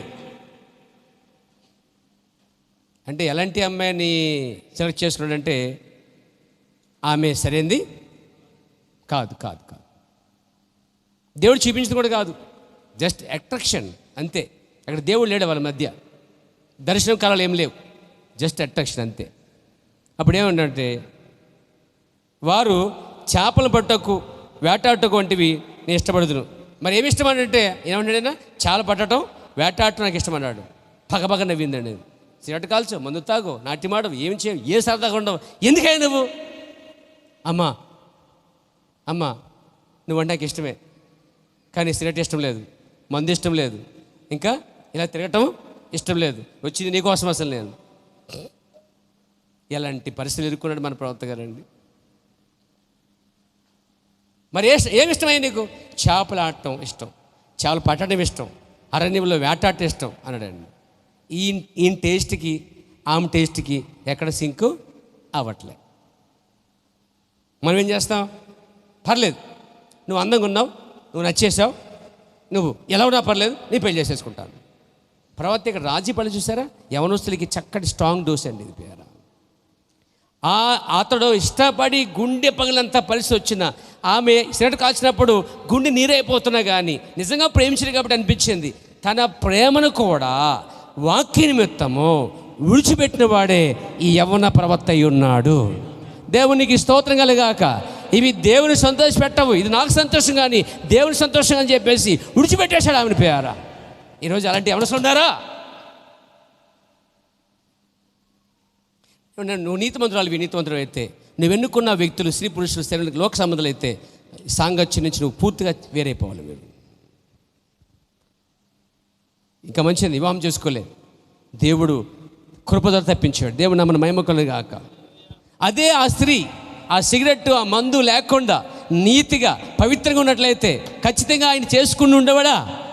చెప్పండి, చేసుకుని ఉండేవాడు. దేన్ని ఇష్టపడ్డాడంటే నీతిని ఇష్టపడ్డాడు, పరిశుద్ధిని ఇష్టపడ్డాడు. ముఖ్యంగా దేవునికి నీతి గల స్త్రీని ఇష్టపడ్డాడండి. ఆయన ఒక లోకస్త్రాలు చేసుకోవడానికి ఇష్టపడలేదండి. దేవుడు నమ్మని మహిమకలును గాక. అవసరమైతే తన ప్రేమను కూడా త్యాగం చేసేసి బయటకు వచ్చేసిన వ్యక్తి అండి అతడు. చేపలాడటం ఇష్టము, ఏటాటం ఇష్టం అంటే ఆమె ఏమని తెలుస్తుంది? సరే నీ సిగరెట్ తీసుకుని తాగు అని అందండి. నేను చెప్పినా సరే ఏమంది? అవన్నీ నేసాక సరేలే సిగరెట్ తీసుకుంటుంది. టార్గెట్ ఏంటి? ఎవరిని మనం ఇష్టపడతామో వారిలోంచే దెయ్యం నేను అపవిత్రపరచడానికి ప్రయత్నిస్తున్న సంగతి తెలుసా? ఎవరిని ఇష్టపడతావు, ఎవరి మాట అయితే తింటావో, ఎవరికి ఇష్టపట్టిస్తావో, ఎవరంటే గౌరవిస్తుందో, ఎవరైతే గౌరవం ఆ వ్యక్తిలో నుంచే నీకు ఎవరైతే ఇష్టమో. చూడండి, చెట్టు ఎటు వాళ్తే అడిపడిపోద్ది. దెయ్యం కూడా నీకు ఏ వీక్నెస్ ఉంది? తండ్రి వీక్నెస్నా, తమ్ముడి వీక్నెస్నా, లేకపోతే అక్క వీక్నెస్నా, లేక అమ్మ వీక్నెస్నా, లేక స్నేహితుల వీక్నెస్నా, లేకపోతే ఫ్రెండ్స్ అంటే ఇష్టమా, లేకపోతే నీకు దగ్గరగా ఉండే ఫ్రెండ్స్ ఇష్టమా? నువ్వు ఎవరి మాట బాగా వింటున్నావు, ఎవరికి బాగా లొంగుతున్నావు, వారిలో వాడు దిగి వాళ్ళని అభిషేకించి, వినండి, వాడిని అభిషేకించి నిన్ను ఆ కృపావాక్యం నుంచి బయట లాగడం ప్రయత్నిస్తాడండి. నీకు కొంచెం కూడా ఆ జ్ఞానం రాదండి. అందుకే దేవుని గురించి జ్ఞానం కొందరికి లేదు అని చెప్పేశాడు బైబిల్. దేవునికి స్తోత్రం కలిగాక. సరే సిగరెట్ తీసుకో అన్నదాన్ని. వద్దు, నీ కృతజ్ఞతలు, నేను పొగ తాగను అని చెప్పాను. నేను ఇనుప చట్టం మీద నిలబడి ఉన్నాను. పాతకాలపు పోర్టు కారులకు జరుగుటట్టు బల్ల ఒకటి ఉండేది, నేను ఆ బల్లపై నిలబడి ఉన్నాను. వెనుక సీట్లో ఆమె నేను కూర్చుని ఉన్నాం. హలో, నాతో ఉన్నారా? వెనుక సీట్లో ఎవరు? ప్రవక్త పక్కన ఆ మసగల ఆ స్త్రీ కూర్చుందండి. సరే నేను ఇనుప చట్టం వెనుక సీట్లో నేను కూర్చుని ఉన్నాం. నీవు సిగరెట్ తాగకూడదని నీ భావమా అని అడిగింది. ఆడపిల్లమైన నీకేమి కంటే ఎక్కువ ధైర్యం ఉన్నదే అని అన్నది ఆమె. అంటే నువ్వు సిగరెట్ కాల్చలేదంటే నీ భావం ఏంటి? నీకన్నా నేనే బెటర్ అనిపిస్తుంది అన్నదంట. ఆడపిల్ల ఉన్నావు నువ్వు, నేనే మొగరాలే ఉన్నాను అని చెప్పినదంట. నీ ఒక ఆడింగవాడివి అనే మాట వదిలేసిందంట ఆమె చెప్పినది. ఆ మాట ఆలకించగానే దాన్ని ఓర్పుకోలేకపోయాను. ఇక నేను లాభం లేదని చెప్పి చెడ్డవాడిగా మారిపోవాలనుకున్నాను. చూడండి, దుష్ట సాంగత్యము మంచి నడవడిని ఇక్కడే పాడు చేస్తుంది. రోషం వచ్చింది. ఆడింగవాడని చెప్పగానే ఇక నేనేమన్నా ఆడింగవాడినా అంటే దెయ్యము నిన్ను కోపం రెప్పించో, రోషం రప్పించో, ఖచ్చితంగా కృపవాక్యం తప్పించి పాపము చేయించడమే దాని ఒక టార్గెట్ అండి. ప్రవక్త కూడా, హలో, యవనస్తుల ప్రవక్త కూడా దరిదాపుగా దగ్గరికి వచ్చేసాడంట. ఆడింగవాడు అంటావా అని చెప్పి ఆ మాట వినగానే నేను ఓర్చుకోలేకపోయాను. ఇక లాభం లేదు, నేను చెడువాడిగా మారిపోవాలనుకున్నాను. దెయ్యం అదే కదా కోరుకుంటుంది. దెయ్యము అతల్లో ఉండి లేక ఆమెలో ఉండి ఈ అందమైన ఈ ఆమెలో ఉండి దెయ్యం ఒక పాపం చేయని ప్రయత్నిస్తుందండి. జాగ్రత్త నా ప్రియమిస్తున్న, మన చుట్టూ ఉన్నారు కూడా. అక్కడ ప్రవక్త చుట్టూ ఒక స్త్రీ కాదు, నీ చుట్టూ నా చుట్టూ కూడా చాలామంది ఉంటారు. నీ చేత తప్పు పాపము చేయించడానికి, రోషము కోపం రప్పించి తప్పు చేయించడానికి ఎక్కడో చోట అది నీ పక్కనే పనిచేద్ది. గమనించండి. నాతో ఉన్నారా? స్నేహితులు కావచ్చు, బంధువులు కావచ్చు, అమ్మ నాన్న కావచ్చు, అక్క చెల్లి కావచ్చు, తమ్ముడని కావచ్చు, లేకపోతే ఎవరన్నా కావచ్చు, స్నేహితులు కావచ్చు, వారు ఏ రూపంలో వచ్చినానో నీ టార్గెట్, ఆయన టార్గెట్ ఏంటంటే నిన్ను దేవుని వాక్యంలోంచి బయటికి లాగటమే, తప్పు చేయించడమే. ఇక్కడ ఆడింగవాడు అని చెప్పడు ప్రవర్తనాడు, ఇక లాభలేదు, నేను చెడ్డవాడిగా మారిపోనుకున్నాను. ఎందుకంటే నేను ఒక ఆడింగవాడు కాడని ఆడింగవాడిగా ఉండాలని ఆశించట్లేదు. ఒక బాక్సర్ని, ఎవరినైనా బాక్సర్ నేను. మీకు తెలుసా ప్రవక్త కూడా దాన్ని తెలుగులో ముష్టియుద్ధం అంటారు. ముష్టియుద్ధం ఉందా, ఇంగ్లీష్లో బాక్సింగ్ అంటారు, పంచింగ్ బాక్స్. ప్రవక్త ఆల్రెడీ అతను బాక్సర్ అండి, అతను కూడా బాక్సర్. ఎవరి కాలంలో ఏమంటారు? అయ్య బాబే, ప్రవక్త గారు బాక్సరా, ఆయనకి అది అవసరమా? ఆరోగ్యం అవసరమండి. ఆరోగ్యానికి ఎందుకు వచ్చిందని లేనిపోయి మాట్లాడుకుంటాం, ఉన్న విషయం మాట్లాడేసి. భక్తి పరిశుభ్రంగా చూసుకోవాలి. గమనించాలి ముందు పిల్ల, అన్నీ తగిలించుకోకూడదు, మనం అన్నింటిలో వెళ్ళిపెట్టకూడదు. ఎంతవరకు అవసరం అంతవరకు తీసుకోవాలి. దేవుని స్తోత్రం కలిగాక. నేను ఆడింగా ఉండగా ఆశించలేదు. ఒక బాక్సర్లా ప్రతి పోటీలో గెలుస్తూ గొప్ప బాక్సర్ని అవ్వాలనుకునేది నా జీవిత ధ్యేయం. నన్ను చూసి ఆమె ఆడింగోడు అంటదా, ఆ మాట నేను భరించలేకపోయాను అని చెప్పి, కాబట్టి ఆ సిగరెట్ ఇటివ్వు అని అరిచాను. ఆ సిగరెట్ నా చేతిలో తీసుకున్నాను. నేను మగాడిని కాదా అని తీసుకోపోయాను, పిల్లలు పెట్టుకున్నాను అనేది ఆమెకు చూపిస్తాను. ఎవరు చూపిస్తాడు? దుస్సాంగత్యము, దుష్టులు ఏం చేస్తాడంటే రోషం, కోపం రప్పించి చేతకరవాడివి, చేతకం దాని అనేసరికి తప్పు చేయడానికి కూడా వెనకాడకుండా పరిస్థితులు ఏర్పడతాయండి. ఆ పరిస్థితి ప్రవక్తకు వచ్చింది. ప్రవక్త కూడా సాంగత్యం వల్ల చెడిపోవడానికి దగ్గర అంచులో ఉన్నాడు. ఇప్పుడు ఏనండి, ఆ సిగరెట్ నా పెదల మీద పెట్టుకుని అగ్గిపుల్లను కాల్చడకు ప్రారంభించి తిని, మీరేమనుకున్నా కానీ సత్యము చెప్పడం నా బాధ్యతగా ఉన్నది. ఈ పరిశుద్ధ గ్రంథం నా చేతికి తీసుకున్నంత నిజం చెప్తున్నాను, అంతే నిశ్చయం చెప్తున్నాను. ఆ సిగరెట్ త్రాగాలని నేను నిశ్చయించుకున్నాను. ఎప్పుడైతే ఆ సిగరెట్ నా కాల్చడకు ఆరంభించి తినో వెంటనే అని ఒక లాంటి శబ్దం నాకు వినబడినది. అయినా కానీ మళ్ళీ ఆ సిగరెట్ను కాల్చాలని ప్రయత్నించాను. బాగా గమనించిన పేరు విషయాన్ని. అంటే స్వరం వచ్చుతున్నా కానీ ఎలాగైనా దెయ్యం ఇతని చేత సిగరెట్ కల్పించాలి. ఒక మనిషి అలాంటి సందర్భాలు ఇరికిపోయే పరిస్థితులు ఏర్పడతాయి. అప్పుడు దేవుని కృప వారికి తోడుగా ఉంటుందండి. దేవుడే వాడిని జ్ఞాపం చేసుకుంటాడు. దేవునికి స్తోత్రం కలిగాక. అయితే మళ్ళీ ఆ సిగరెట్ కాల్చాలని ప్రయత్నించాను. దాన్ని నా పెదాలతో ఉంచలేకపోయాను. నేను ఏడవటం మొదలుపెట్టాను. దాన్ని కింద పడివేశాను. వారంతా నా వైపు చూసి నవ్వటం మొదలుపెట్టారు. నేను ఇంటికి వెళ్ళిపోతూ పొలంలో ఆ కారు ఎక్కలేదు ఇంకా ఆయన. అదే సహవాసం అయింది, లాస్ట్ సహవాసం. ఆ రోజు ఇష్టపడిన అమ్మాయిని విడిచిపెట్టేశాడు, స్నేహితులు విడిచిపెట్టేశాడు. అపాసకుడు హేళన చేస్తుంటే కారు దిగి బయటకు వచ్చి నడుస్తుంటే వాళ్ళు వెనకాల కారు వేసుకుంటూ హేళన చేస్తూ ఆడింగోడా. తాను ప్రపంచంలో ఏదైనా ఇష్టపడ్డాడంటే ప్రవక్త ఫస్ట్ టైం ఆమెను ఇష్టపడ్డాడండి. ప్రపంచంలోనే తాను ఇష్టపడిన అమ్మాయి కూడా తను కూడా అపహారం చేస్తూ హేళన చేస్తుంటే తట్టుకోలేకపోయాడు యవనస్తుడు. తన స్నేహితులు తనకి సొంత డబ్బులతోటి ఖర్చు పెట్టి శాండ్విచ్ ఇచ్చాడు, డబ్బులతోటి ఫిట్రోలు ఇచ్చాడు. నేను వీళ్ళకి చక్కగా ఒక వ్యక్తిలో ఉన్నాను కొన్ని ఫీల్ అయ్యాడు. ఆ ఆనందం, ఆ సంతోషం అతనికి అది ఇమ్మలేకపోయింది. ఆత్మ ప్రయత్నించాడు, ఉండలేకపోయాడు. అంతే బయటకు వచ్చి కొద్ది దూరం నడిచాడు. కారులో అపహారం చేసి హేళన చేశారు. కొంచెం దూరం వెళ్ళాడు. ఇక వీళ్ళు విడిచిపెట్టని చెప్పేసి ఆయన ఒక కొండెక్కి అవతల పొలంలోకి వెళ్ళిపోయాడండి. సాయంకాల సమయం ఏంటంటండి, సూర్యుడు అస్తమిస్తున్న సమయం అది. ఆ కొండ దగ్గర వీళ్ళు వెళ్ళిపోయారు. ఇక దాటుకుని ఆ పొలంలో కూర్చొని, కొండ మీద కూర్చొని ఆ సాయంకాల సమయంలో ఏడుస్తున్నాడు ప్రవక్త. అయ్యో, నేను ఎందుకు ఇమ్మలేకపోతున్నాను, ఎందుకు సంతోషం ఉండలేకపోతున్నాను, నేను ఎందుకు అలా అయిపోతున్నాను, ఏదో ఉంది నా గురించి. యవ్వన కాలంలో తను ప్రేమించిన ఒక అమ్మాయిని విడిచిపెట్టుకుని తాను ఇష్టపడిన అమ్మాయి చెడిపోయింది అని తెలిసిన తర్వాత ఆమె సాంగత్యము, ఆ విధానము నేను ఇమ్మలేకపోవటం ఏంటి, నేను ఎన్నుకున్న మార్గం సరైనది కాదు అని ప్రవక్త కూడా పశ్చాత్తాపడి ఏడ్చి, నేను నల్లని గొర్రెని అందరితో ఇమ్మలేకపోతున్నాను ప్రభువా, ఏంటి నా పరిస్థితి అని చెప్పినప్పుడు దేవుడు అతను చాలా బలపరిచాడండి, చాలా బలపరిచాడు. ప్రియరా, నీతిమంతులు పరిశుద్ధులు ఈ లోకంలో దుస్సాంగత్యం చేసినాను, అంచుదాకా వెళ్ళినాను, పశ్చాత్తాపడి తిరిగి వస్తారండి వాళ్ళు. తిరిగి వస్తారు కాదని చెప్పేది అందరికీ జరగదు. జాగ్రత్త. దుష్టుడు బాణం వేసి శత్రువుని, అంటే శత్రువే వాడు మన స్నేహితుల చుట్టూ, బంధువుల చుట్టూ ఉండి సాంగత్యం చేయించి ఏదో ఒక రోజున ఈ పరిశుద్ధ స్థలం నుంచి, వాక్యంలోంచి లాగటమే ఉద్దేశమైనది. అందుకే సాంగత్యం విషయంలో జాగ్రత్త. అందరితో చేయకండి, ప్రమాదకరం. అటువంటి కార్యాలకు దూరంగా ఉండండి. దేవుని వాక్యానికి విరుద్ధమైన ప్రతి నుంచి దూరం అవ్వండి. దేవుడిని దీవించును గాక. లేచి నిలబడదాం, లేచి నిలబడదామండి. అందరూ లేచి నిలబడదామండి.